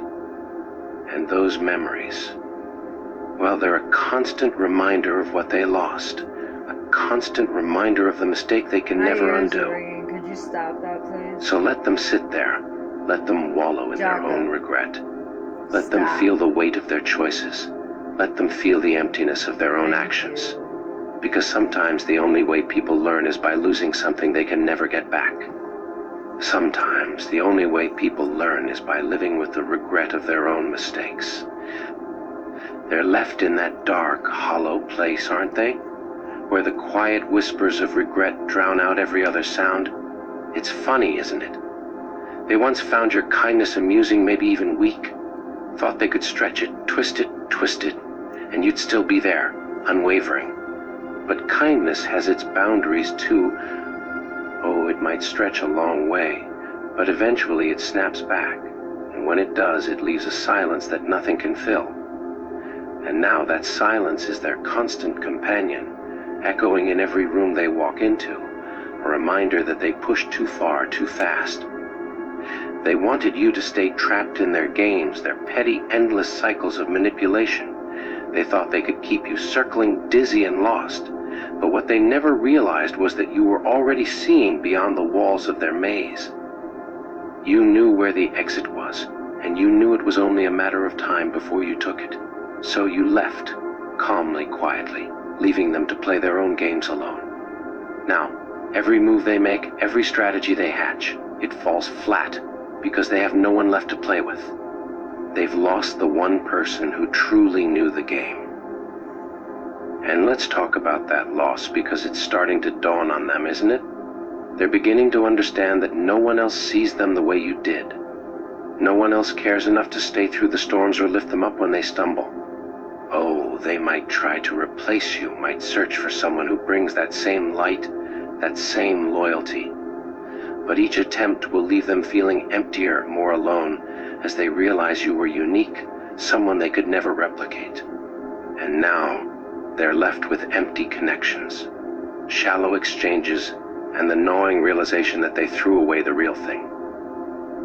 They're haunted by the memories, the moments they dismissed, the warmth they shrugged off. Every little kindness you showed them, every act of care, it's all coming back to them now. But in fragments, in haunting flashes that only remind them of what they let slip away.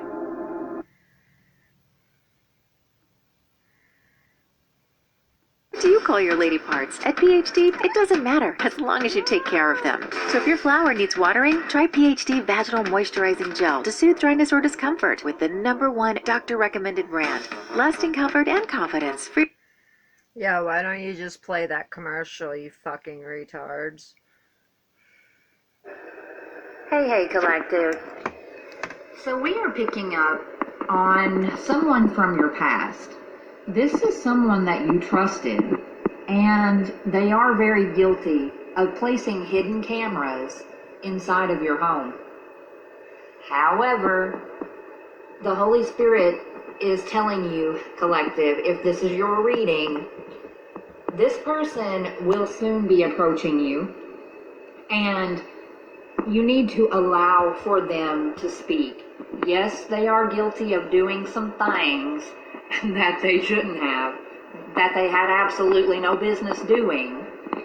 However, forgive your brethren as he forgave you, right? As hard as it is, you need to allow for this person to speak, because you need to hear what they have to say. They are going to tell you the truth.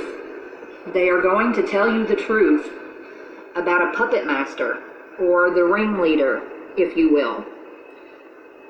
Yes, this person is guilty of doing this, but it wasn't their idea. It wasn't their plan. They were simply a minion behind all of this. They were working for this individual. And the Holy Spirit says that this one here, they are going to lose their mind. Insanity will be their prize for all of the spell work that they have been sending you for years. This is someone who's been wishing on your downfall for a very, very long time. And they are already starting to lose their mind. This is someone who's seeing demons whenever they look in mirrors. Yeah. Can you turn that down a little Yeah, sorry. Okay. Sorry. Stephen's trying to sleep. Okay, so I didn't, yeah, I'm hard of hearing, so tell me. Thank you. Yep. So I don't ever hear it as loud as it probably is. Sorry about They that. have done to you and to this person from your I'm past. sorry, what? You need a pair of headphones? What? Do you want a pair of headphones? Oh, no, I've got it so the camera can hear it. Okay. But it's cool. Thank you, though. It was because they wanted for you to both stay stuck, and they wanted for you two to be apart. They did not want for you two to be together. It's like they wanted this person from your past to be. I think they're talking about Kelly. Kelly, if that's you and you're listening, get a hold of me, leave a comment or something. For them. And again, they are now having very haunted thoughts. And it's only going to get worse. There's something that's about to go so wrong for them, but so right for you. You are about to experience liberation and resolution with this energy who's beyond pissed off that they cannot break you. All of this goodness, collective, is coming to you because this X energy, let's call a spade, they are finally defending you. But yes, you, collective, the one whose psychic abilities and predictions are so accurate that you are freaking people out, but especially this demonic karmic energy. I mean, they are wrathful, extremely angry, and seeing red at this time. And I mean, like, they are losing it so much that this X, they are soon not only coming to tell you the truth about them, but they will be requesting your help against this person. This X is realizing, collective, that they chose trash instead of class. This is someone who is making up all sorts of lies about you, but you have been proven innocent. This X now knows that you are not guilty of anything that they said you were guilty of, which is why it is that they now feel like there is nothing they wouldn't do for another round of me and you.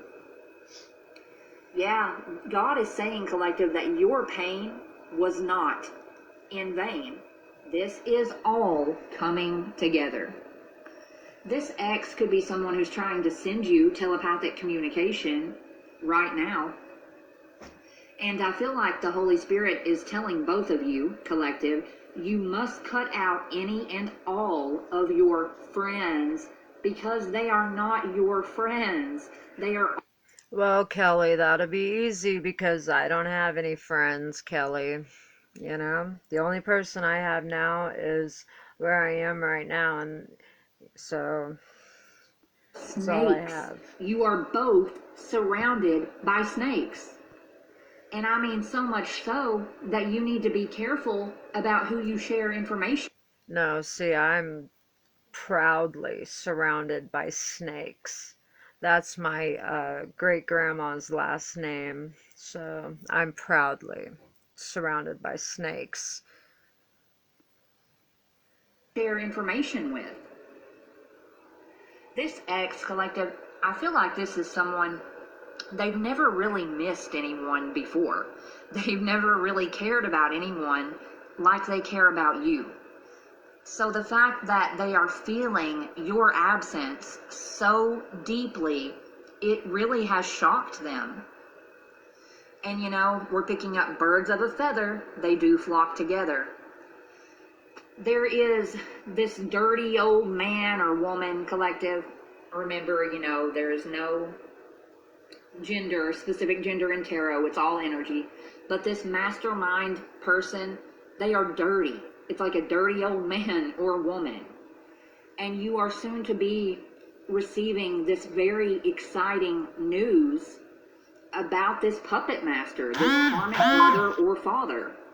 you are going to learn about how they had you placed under a false investigation based off of a lie, and they were using illegal surveillance to do it with. And this news is exciting because, one, you are going to finally learn the truth that you have been so desperately searching for, but it's also going to be exciting, collective, because this news will be coming from your person, from your twin flame.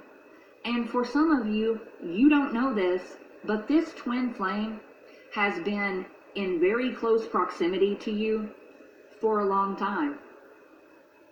The Holy Spirit says, collective, that, of course, this is someone who has no right to be angry. And it's because, they did do you wrong. They betrayed you. They worked with this mastermind against you. But they have changed. They went through a spiritual awakening. This is someone who doesn't want to be a player anymore. And it's like your cutoff game is so solid. Detachment is power. You let this person go, so now here they come. They are coming back. Whoever you are, collective, you actually have 3 different secret admirers at this time. One of them could be someone in a position of authority who's deeply in love with you. You have no idea just how much hope that you give to other people. This twin flame is about to shock the holy hell out of you. Yeah, God is saying, collective, do not be fooled by their silence. They will be bringing you an offer soon. They are bringing you an offer, collective, the 90s country fan. The one whom is very gifted and can see what others cannot. Like this mastermind puppet master. This is an evil witch or warlock who actually thought that they were an empress or emperor. They're not. That's you. Yeah, but again, this is some type of karmic mother or father who's been stealing your essence and your energy since you were a very small child. And now they are caught. They are caught for making false accusations about you. And the Holy Spirit is saying, collective, that whenever this twin flame comes to you, whenever they reveal all of this truth, please keep your cool. Whatever you do, do not lose your temper. It's going to be all right. This is information that you need to hear. Looks to me like it's all going to work out. Every little thing is going to be all right. Much love.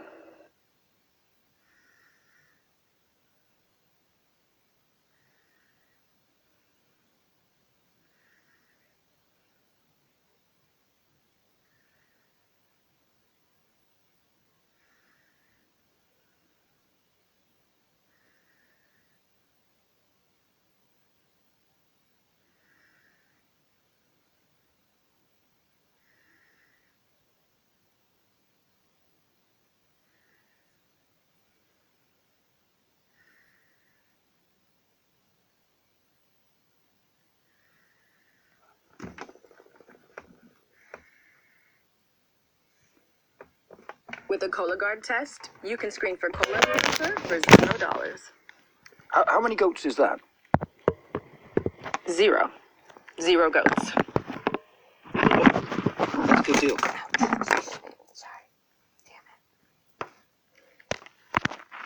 They don't just hurt you. No.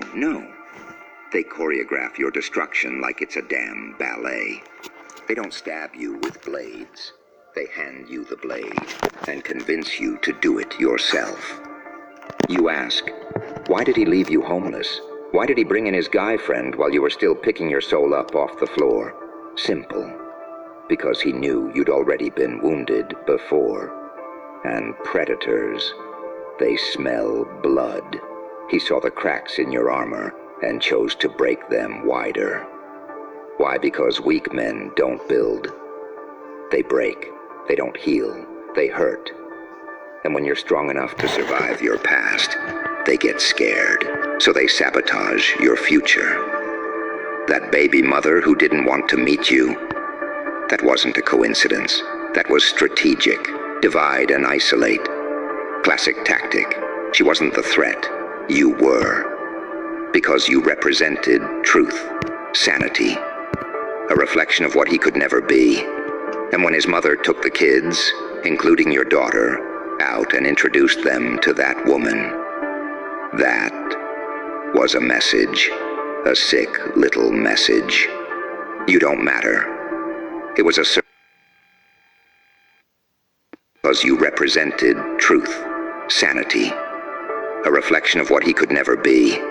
And when his mother took the kids, including your daughter, out and introduced them to that woman, that was a message, a sick little message. You don't matter. It was a surgical strike to your identity. And what did he do when it happened?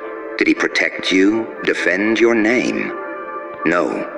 He vanished into shadows like all cowards do. You ask why he still comes around? Oh, sweet thing, that's the $1 million joke. He's not here for closure. He's not here for friendship. He's not here because he cares. He's here because you still shine with something he knows he can't kill. You survived, and that terrifies him. He wants to monitor the fire he couldn't extinguish. He wants to be close enough to feel your warmth, but not far enough to let. Hey, collective. Remember to take what fits and leave the rest. We're picking up the name Rhodes, and then we're picking up your energy, the one who's going through a DNA upgrade. We're also picking up on some people. Hey, collective. Remember to take what fits and leave the rest. We're picking up the name Rhodes, and then we're picking up your energy, the one who's going through a DNA upgrade. We're also picking up on some people here who are guilty of doctoring up screenshots in order to back up a big fat lie that they've told about you. This is some sort of a skinwalker energy. Surprise, surprise. This could be someone who's connected to a garbage company, and they absolutely hate your confidence. And it's because whoever you are, collective, you know to never shrink down in order to make someone else comfortable. You know, like, they're never going to find you dimming your light for anyone. Someone here could come from a really big family, like 9 or more siblings. We're picking up on Andrew Tate. We have the name Bodhi. Whoever you are, collective, God is saying that you are a rare breed. Most people are not like you. And as sad as it is, there's someone here who's actively trying to unalive you. But in reality, I feel like it's actually a whole group of people. You are the topic in a group chat where they are talking so much shit about you. But especially someone here who's blocked from your energy. We have the name Patrick. It is too late for this person anyway. We have the name Holloway. This is someone who's desperate, collective, to rain on your parade. And it's just not happening. Not at all. Believe it or not, there's more than one celebrity whom are harvesting your energy right now. So if you are hearing this, collective, and you're dreaming about celebrities, there's a good chance that they are harvesting your energy. But yeah, it's too late for some of these people. This is the end. We have the name Sally. Especially someone here, collective, who cannot let the past go. The Holy Spirit is saying that you have to watch your passwords around this one. This is some sort of a hacker. And continue killing them with kindness because it's driving them all crazy. There's 2 energies here, collective, who are in their feelings about you. We have the name Myra.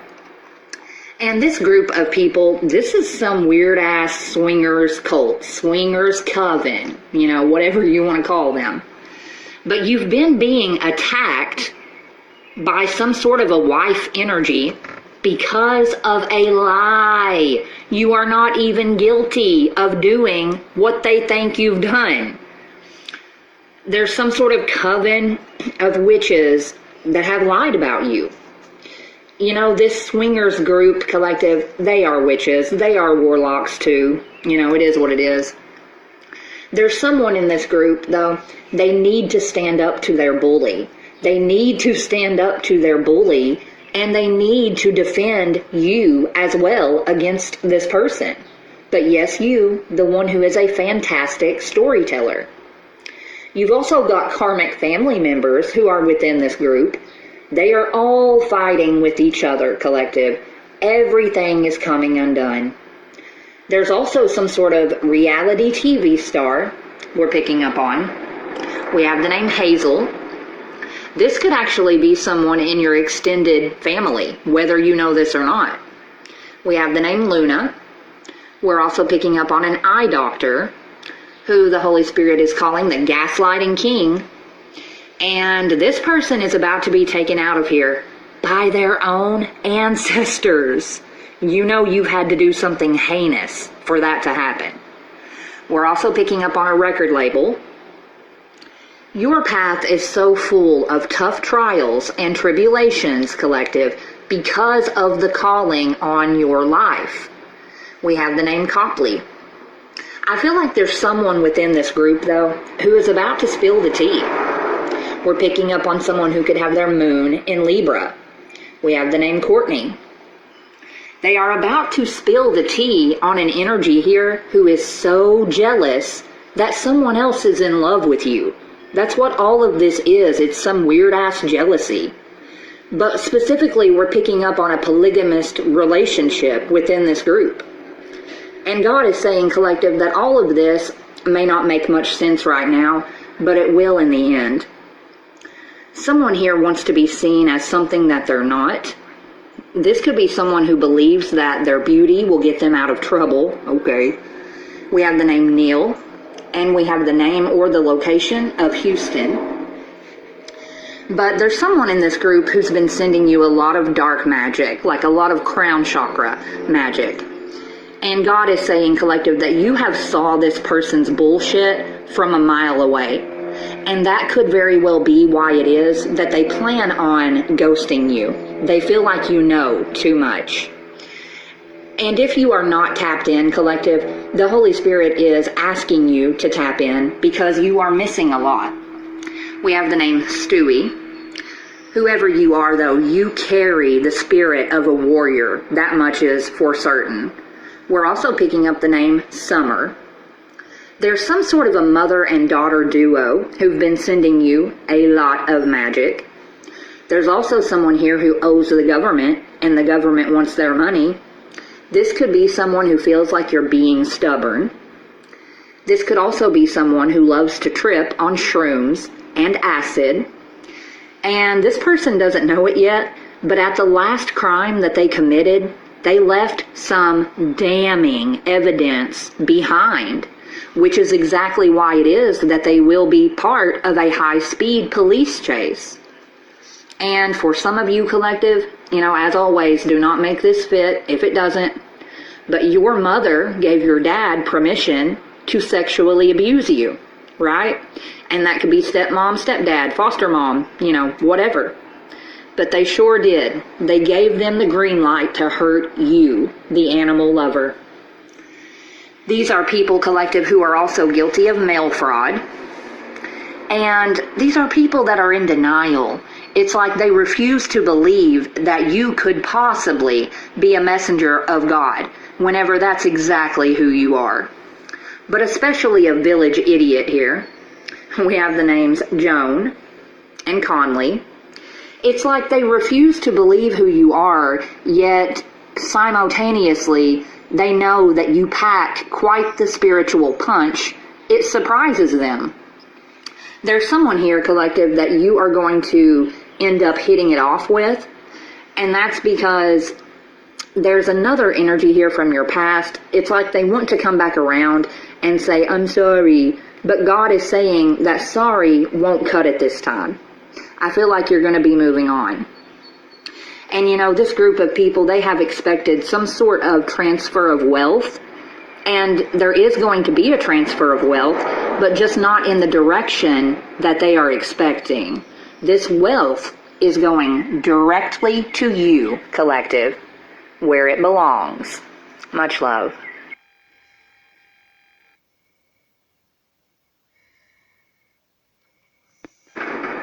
Hey, collective.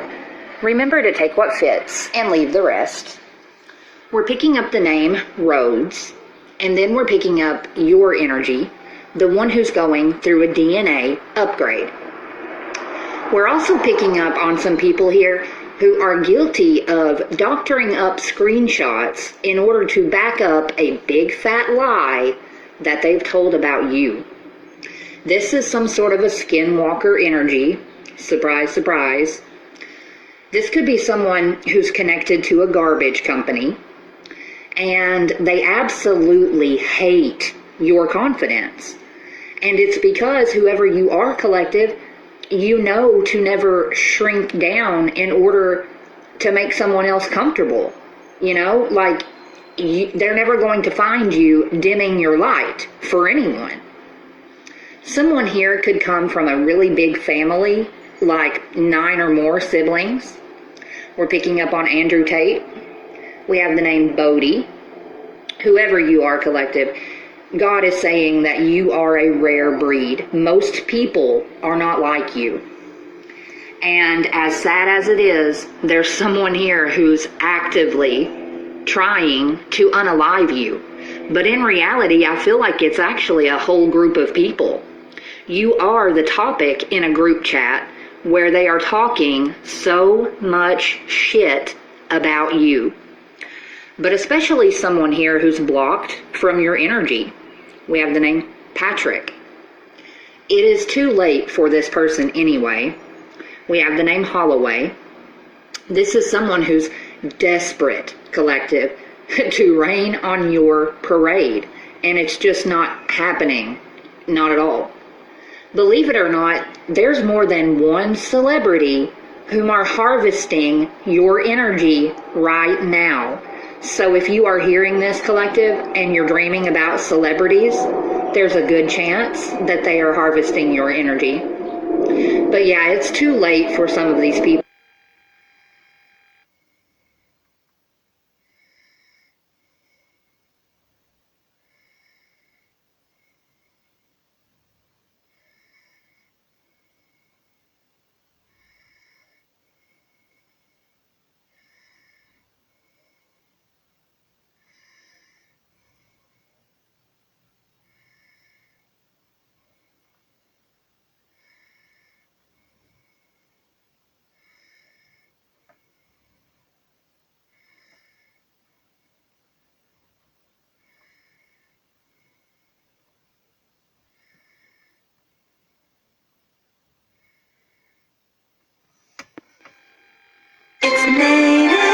Native is made with 9 clean ingredients and is good for your skin without leaving white marks or residue. Heavenly. 72-hour odor protection that cares for skin isn't a myth. It's Native.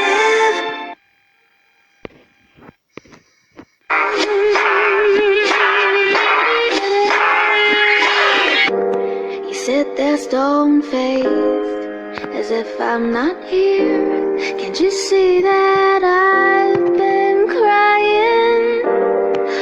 I didn't know you'd be insane. Dreams can be so deceiving.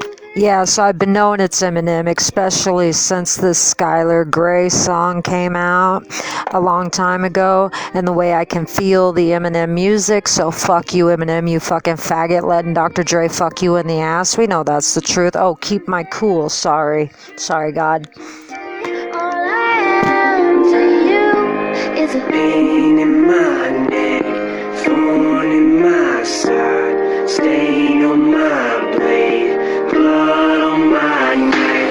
Been dreaming of her all of my life, but she won't come true. She's just my nightmare I woke up to. She said, she said, before the end of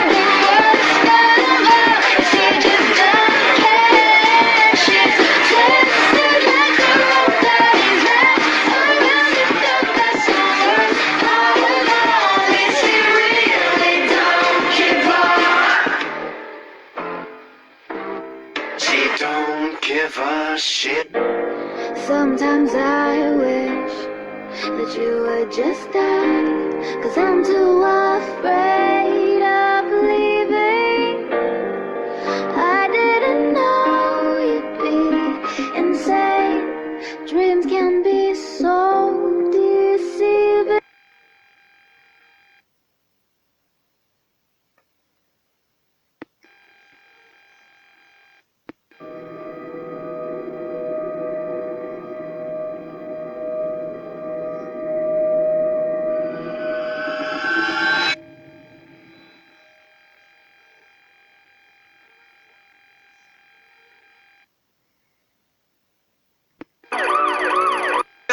Record finish, but we're bloody. Being some no, not I'm dirty. Want to get somebody. Want to get somebody. Want to get somebody. Want to get somebody. سلاح يدور قدام داري. خايف على مرتي صغاري. هو بابا أمك أمي خويا أخوك جارك جاري. Want to get somebody. Want to get somebody. Want to get somebody. Want to get somebody. سلاح يدور قدام داري. RPG وكلاسيكوفا.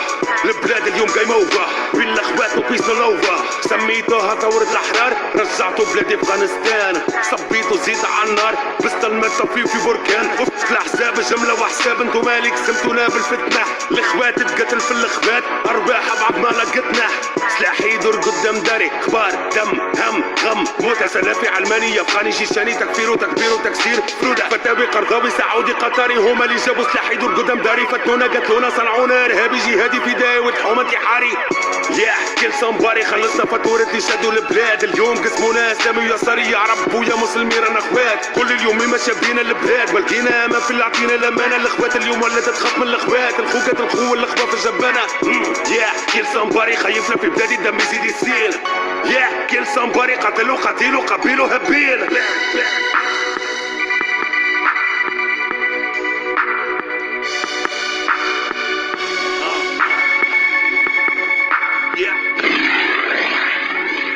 سلاح يدور قدام داري ولد الحومة انتحاري واقف بين جبال وبراري بين جنة ونار مداري Want to kill somebody Want to kill somebody Want to kill somebody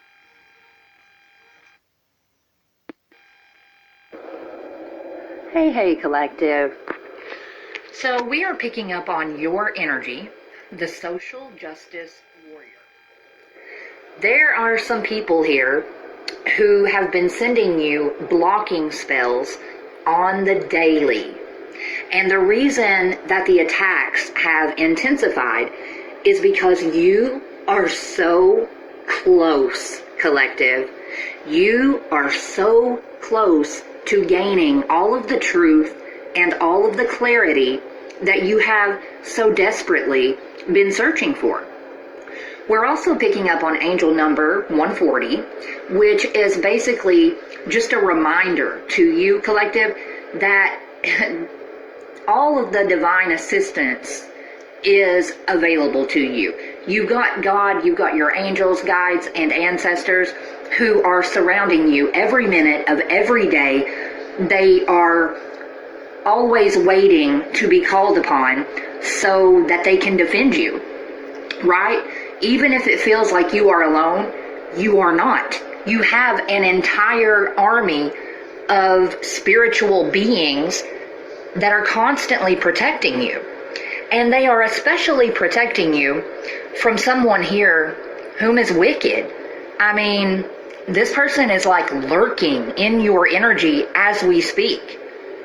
This is someone, collective, who teamed up with your family to break your will to live. This could be someone who uses the Bible for evil. And believe me, whenever I say they are about to be speechless, because then we're picking up on angel number 1812. This number is a clear sign that your twin flame journey will soon lead to a harmonious reunion. You are being guided to embrace your true self, and above all else, you are to trust in God's plan and process. These are energies, collective, who tried to ruin your twin flame relationship. They have tried to keep the two of you apart, but it didn't work. You and this twin will be coming together. You will be having a heart-to-heart conversation about all of this. They are going to tell you, collective, about this evil energy who could want to physically fight you. And for some of you, collective, this could be some type of a dirty insurance agent. As always, the details might be a little bit different, but for some of you, that is exactly who this is. This is someone who is not able to stand on the words that they've spoke about you. And it's because they were all lies. And whether you are aware of this or not, collective, you have manifested this. You have manifested your twin flame reunion, and you have manifested the truth about these people to be exposed. I mean, these are energies, collective, who unalive people, and then they live under their identities. Oh yeah. These people are guilty of conspiracy to commit your murder. These people from a very karmic community. And one of the people involved in this, they could end up coming toward you with a big fat fake apology. This could very well be a sister of yours who made a deal with the devil. And the reason that they could be coming toward you with a fake apology, collective, is because they are caught up. There has been concrete evidence uncovered about what they've done to you. And I think that this sister knows it, or if they don't, they are about to, because they are very nervous about being interrogated. I mean, so much so that this person is or will be throwing an adult tantrum. But the Holy Spirit says, who do they think that they are? Right? Yeah, it is all downhill from here for these people. And it's because, collective, we're picking up on angel number 1122. You are going in the right direction. You are making progress, and you are headed toward abundance. You are experiencing major breakthroughs. But yes, you, the light worker, the one who is releasing old trauma and limitations, the one who is vibrating so incredibly highly. And these moronic energies are trying to set you up. That is never going to work because, again, you are being transformed and healed. It is going to backfire. It already is. But it's like there's going to be an epic backfire.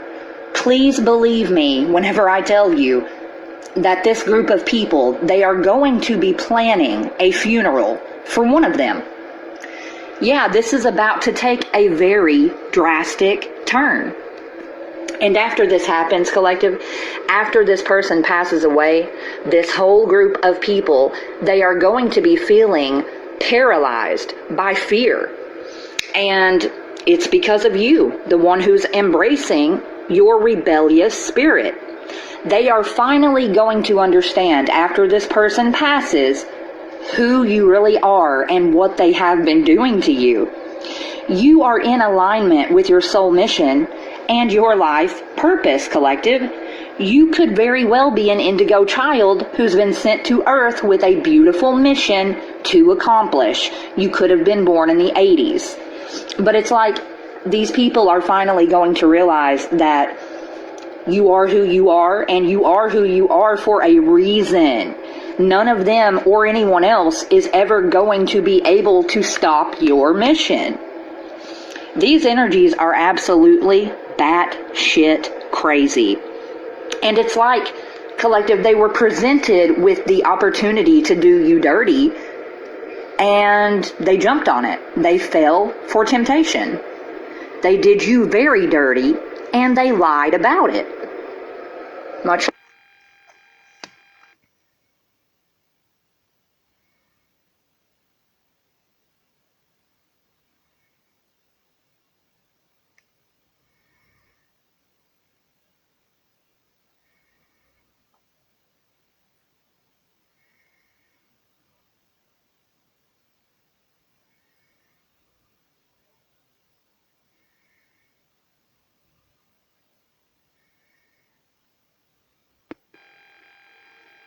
These Reese's Big Cups have a layer of chocolate lava, not lava lava. Don't eat.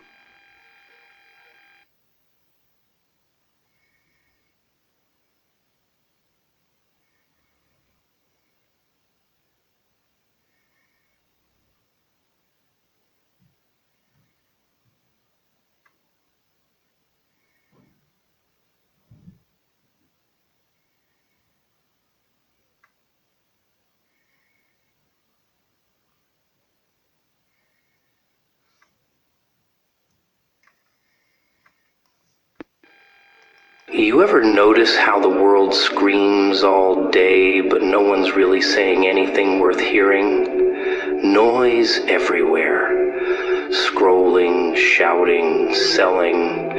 Everybody's in a rush to talk, but when it's time to listen, oh, that's where they choke. Because listening means you might hear something that rattles you. Something that doesn't fit your perfect little puzzle.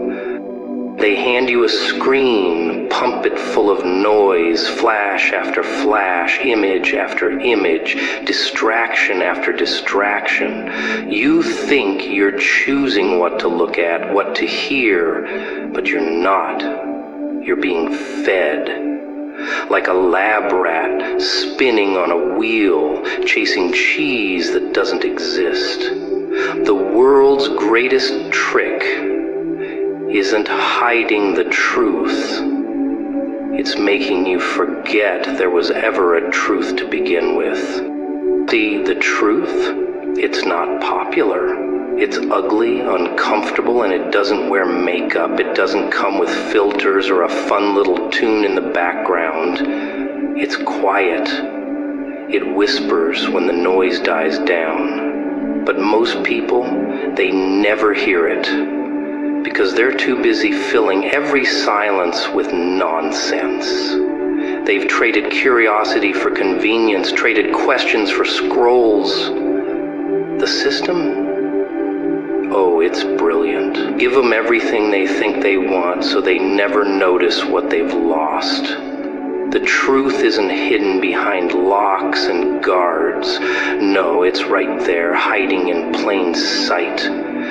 Buried beneath comfort, sugar-coated lies and 10-second videos that rot the brain. Do you ever wonder why it feels like you're sleepwalking, even when you're awake? Like you're moving, but nothing's changing? That's not...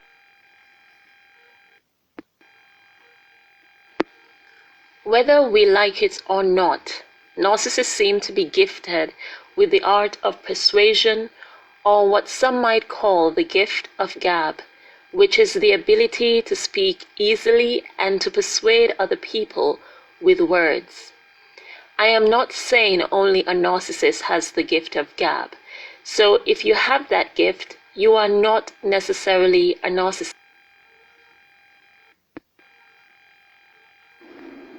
Hey, collective. Remember to take what fits and leave the rest. We're picking up here on a whole group of your abusers, your haters, your oppressors, and this is a group of people who know that they are going to jail, and because of this, they are all fighting with each other. Everything about what they've done to you is being uncovered. These are also people who have stolen something from you. But we're picking up especially here on two secret, down low, gay men. These are energies, collective, who could have some of your stolen money buried in their yard. But yes, they have stolen from you, the one who, for some of you, could be a product of rape. There's also someone within this group who's been sending you a lot of containment spells, but those spells are now broken. This could actually be your karmic mother, who ruined your relationship with your father because she never knew hers, and she was jealous. She didn't want for you to know your father or to have a relationship with them. There's also someone here who likes them very young, But again, collective, this is a group of people who are all telling on each other. And they are telling on each other because of what they've done to you, the one whom God has promised generational wealth to. There's some sort of a magician here who wants to gift you, a real high priest or priestess, an entire home, collective. We have the name Patsy. But yes, there is so much clarity that is now coming to you about this group, about what they've stolen, and about a lot of things. And you know, it could be coming from an energy here who wants to fight for your love. But yes, they want to fight for your love, collective, the one who's beaten any addictions that you might have had. We're also picking up on an energy connected to a Zaxby's. There is heavy spiritual warfare going on at this time, collective. We're also picking up on a judge, if I could talk. This judge could be dirty or they could not be, either way, collective. It's like the Holy Spirit is asking this judge, what's stopping you? What is stopping you from revealing the truth? We have the name Dawn. This could be a judge who's been hiding a very big and a very deep, dark family secret. We have the name Harold. With this clarity that you are about to get, collective, it's like it's really going to shock the shit out of you. This clarity could have something to do with someone who lives on an Indian reservation and something about hidden identity. Whether this is your hidden identity or this person's, either way, you are about to be learning a lot of truth. You are also being warned, do not open the door for anyone from your family. For some of you, collective, the people in your karmic family, they're not even really people anymore. They have been cloned. If you know, you know. And you have finally broken the decades-long hex that this karmic family placed on you. There's someone else here, collective. Ever since you walked away from them for good, they are taking their anger out on everyone around them. This group, they could actually be Leviathan Satanists, so Satanists who follow Anton LaVey. We have the name Kelsey. What is for certain, though, these are people who have never given you the credit that you deserve. We have the name Brooke. There's an entire karmic community that are now watching you shine. Some of you, collective, you could have an older family member who falls ill and goes to the hospital. This is someone who's guilty of unaliving their own child. This is someone who's illegal, unethical, and just plain wrong. And the reason they could be falling ill is because this is someone who could be hiding an STD. Some of these people, collective, they are being warned, speak now or forever hold your peace. They are feeling very bamboozled by you. And it's because they keep sending you spell after spell after spell, and none of them are working. In fact, they just sent you some sort of a binding spell. Someone here is very guilty of sharing false information about you to have you attacked. This could be someone with black hair. This is some sort of a military Karen. And, you know, this person could be a fighter, collective, or this could be two separate energies. Either way, it doesn't really matter. These are people who have been attempting to trick you. For some of you, collective, your karmic parents were your first bullies. But yes, you, the one who holds secrets of the universe. We have the name Chelsea. We are also picking up on the area of St. Louis. There's someone here, collective, who could be currently on tour and playing music with a band. God is saying that this person is truly a menace to society. And they are very angry that they can't stop you. I mean, this is someone who's in a current state of upheaval because they cannot stop you. There's someone here who could have cheated their whole way through school. And I feel like this is someone, collective, that people were feeling bad for them, but they are not feeling badly for them anymore. And it's because this person has been found out for being a liar. This is someone who actually tried to frame you for doing something. But there is a detective energy here who already knows that you have an airtight alibi, so this ain't no thing. This detective knows that you are innocent of whatever they tried to frame you for. And yeah, because this detective knows that you gotta check the Carfax, and that's exactly what they did. We have the name Kendall. We're also picking up on a brother or a sister who violated and then unalived a teenager. Oh yeah. This is also someone who could have stolen from you whenever you were a child. This person is very scared of the truth. I would imagine so. But I feel like they are also afraid of your truth specifically. Because whoever you are, collective, you are very, very spiritually gifted, and these gifts are upgrading like every day. Someone here is being warned. Stop, don't do it, do not go through with whatever plan that you have against the collective. It's not going to end well. This could be someone who has a nose ring. We have the name Goodman. We're also picking up on a mafia woman. This is someone who could have been born into the mafia or they married into it. Either way, God is telling this person that you need to leave your toxic relationship now before they unalive you. We have the name Caleb. For some of you, collective, there are powerful people who are secretly watching you. There's also someone here who commit a heinous crime at a senior prom. And considering this came out, collective, directly under this, that makes me wonder if that is not the heinous crime. But yeah, this is all a group of people that will end up being exposed all over the internet for what they've done to you. And if you happen to be seeing cardinal birds, collective, these are your passed over loved ones. Someone here is guilty of tampering with your car. We have the name Yates. And if they didn't tamper with your car, collective, they could have paid someone to tamper with your car. Either way, the good news is that there are authoritative energies who now have enough evidence to go after this person, after this thief. This could be some sort of a Hollywood elite.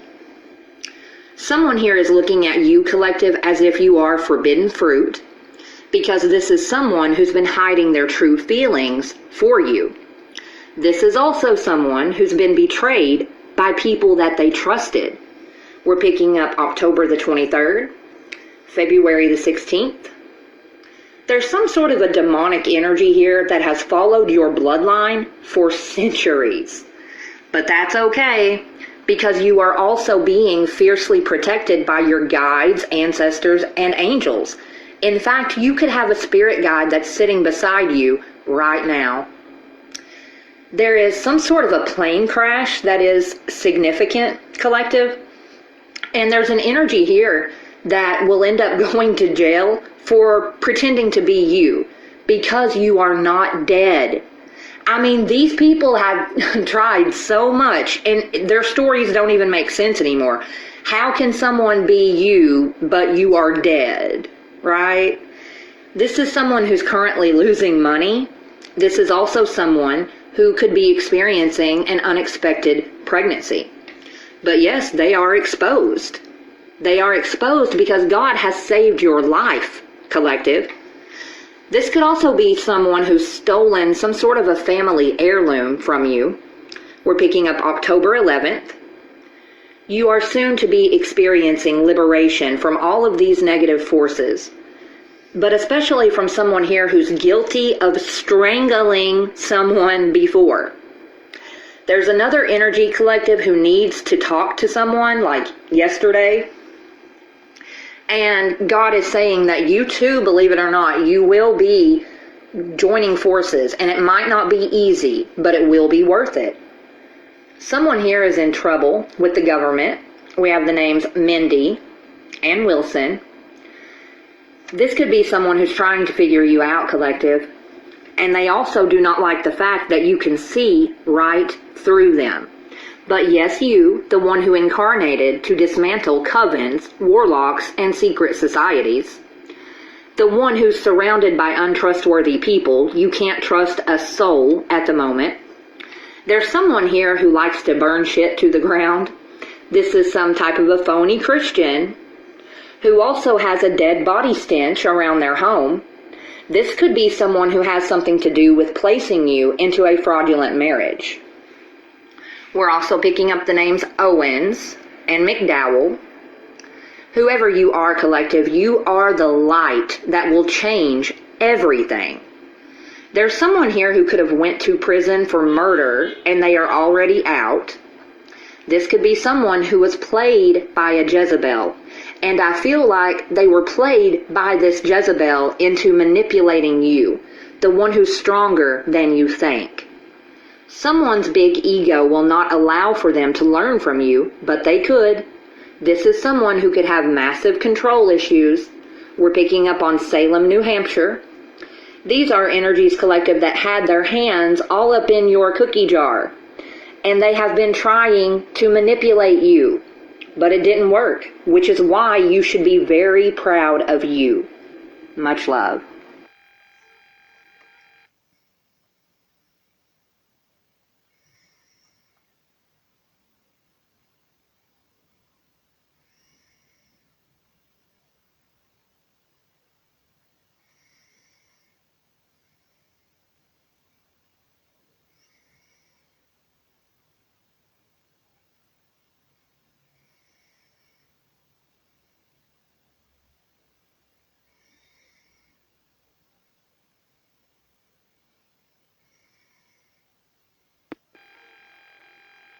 And Aries. Now this is when we have love, harmony at the home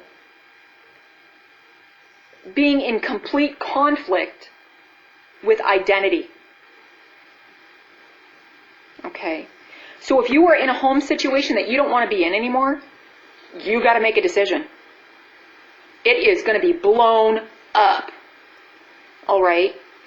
If you are in a situation where your identity is conflicting with what you love or who you love.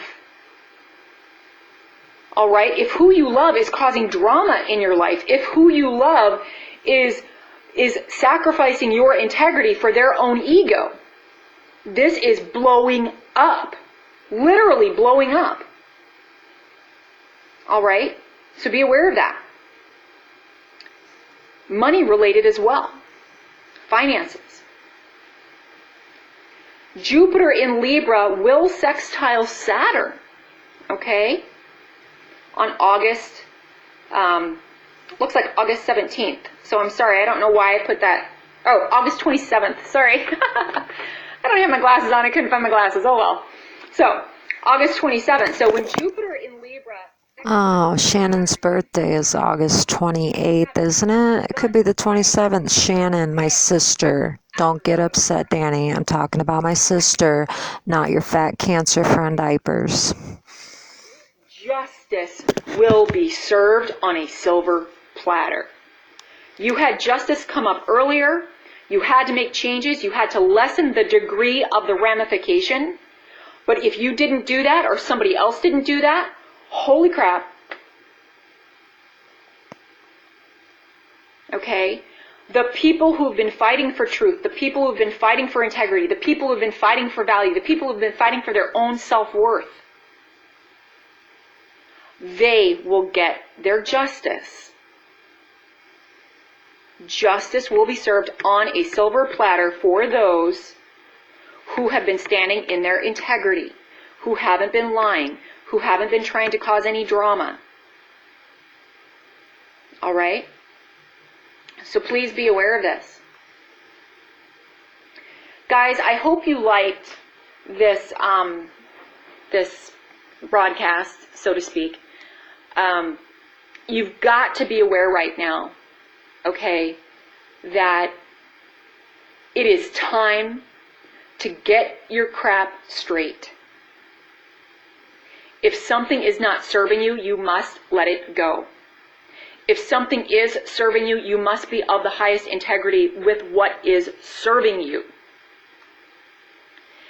If you are of the highest integrity, you will sail through this. You will persevere. You will survive. You will be able to help those who are downtrodden, who have been taken advantage of, who have been lied to.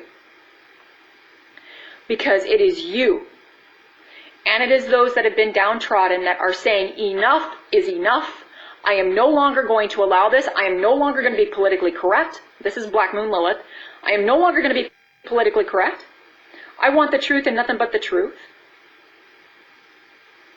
I have no time, nor do I have any energy to put up with anything that does not serve the collective. That does not serve truth. That does not serve consciousness. That does not serve integrity. That does not serve compassion. That does not serve kindness. Does not serve respectful relationships. Okay? The tribes of integrity are creating a line of demarcation between them and those that do not have integrity. There will be a complete split. You're gonna see it. It's gonna happen. It's because of the carelessness. It's because of the lack of integrity. Okay? So when you see that split happening, you're gonna see, especially right around, I want to say,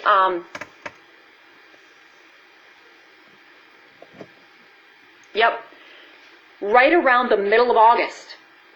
Okay, right around the middle of August, you are going to experience people undergoing massive depression. You are going to experience people that, unfortunately, you may hear about suicides. You may hear about people taking their lives because they chose the easy way out. Okay? So just be aware of that. So please get yourself in your highest of integrity.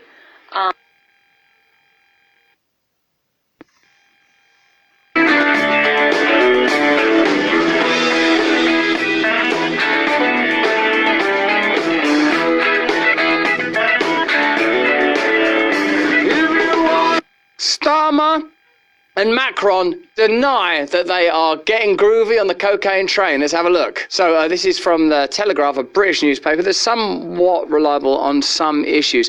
Emmanuel Macron has denied bringing cocaine onto a train headed to Kiev for a meeting with Vladimir Zelensky. Certainly Zelensky's name's never been mentioned in connection with cocaine. So why don't we look with our own eyes at this video evidence and decide, is it a tissue or is it a cocaine wrap, baby? It's a long walk. Are we back in Poland? And through my bathroom, huh? It's literally. We came through Germany, and then we made it to France. Bedroom, and we got through the border. Right.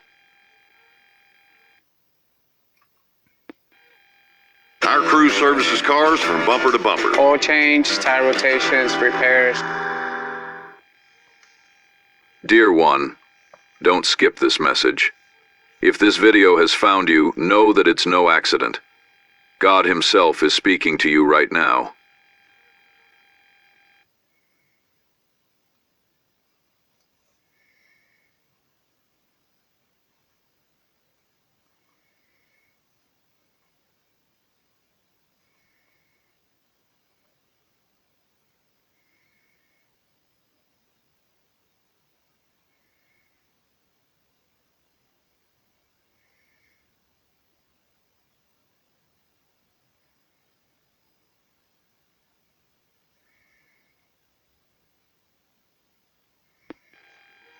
The anointed ones, welcome.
Jesse James.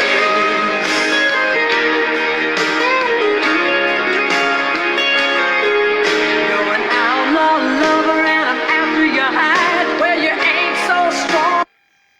That's right.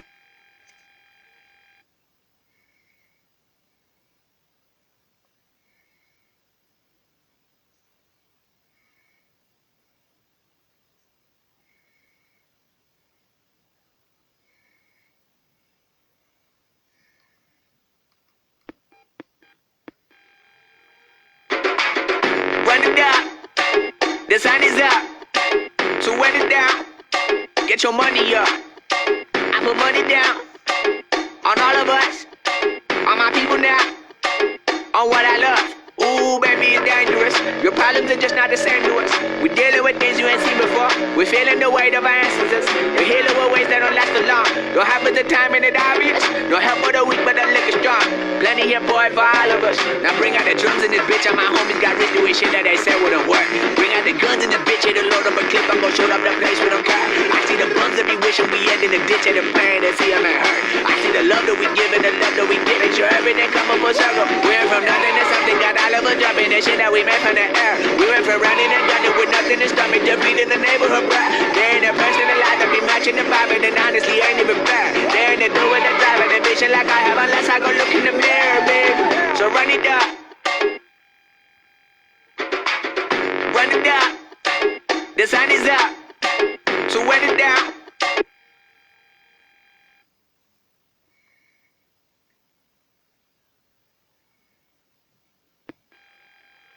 I'm in an abusive relationship, and here's more proof.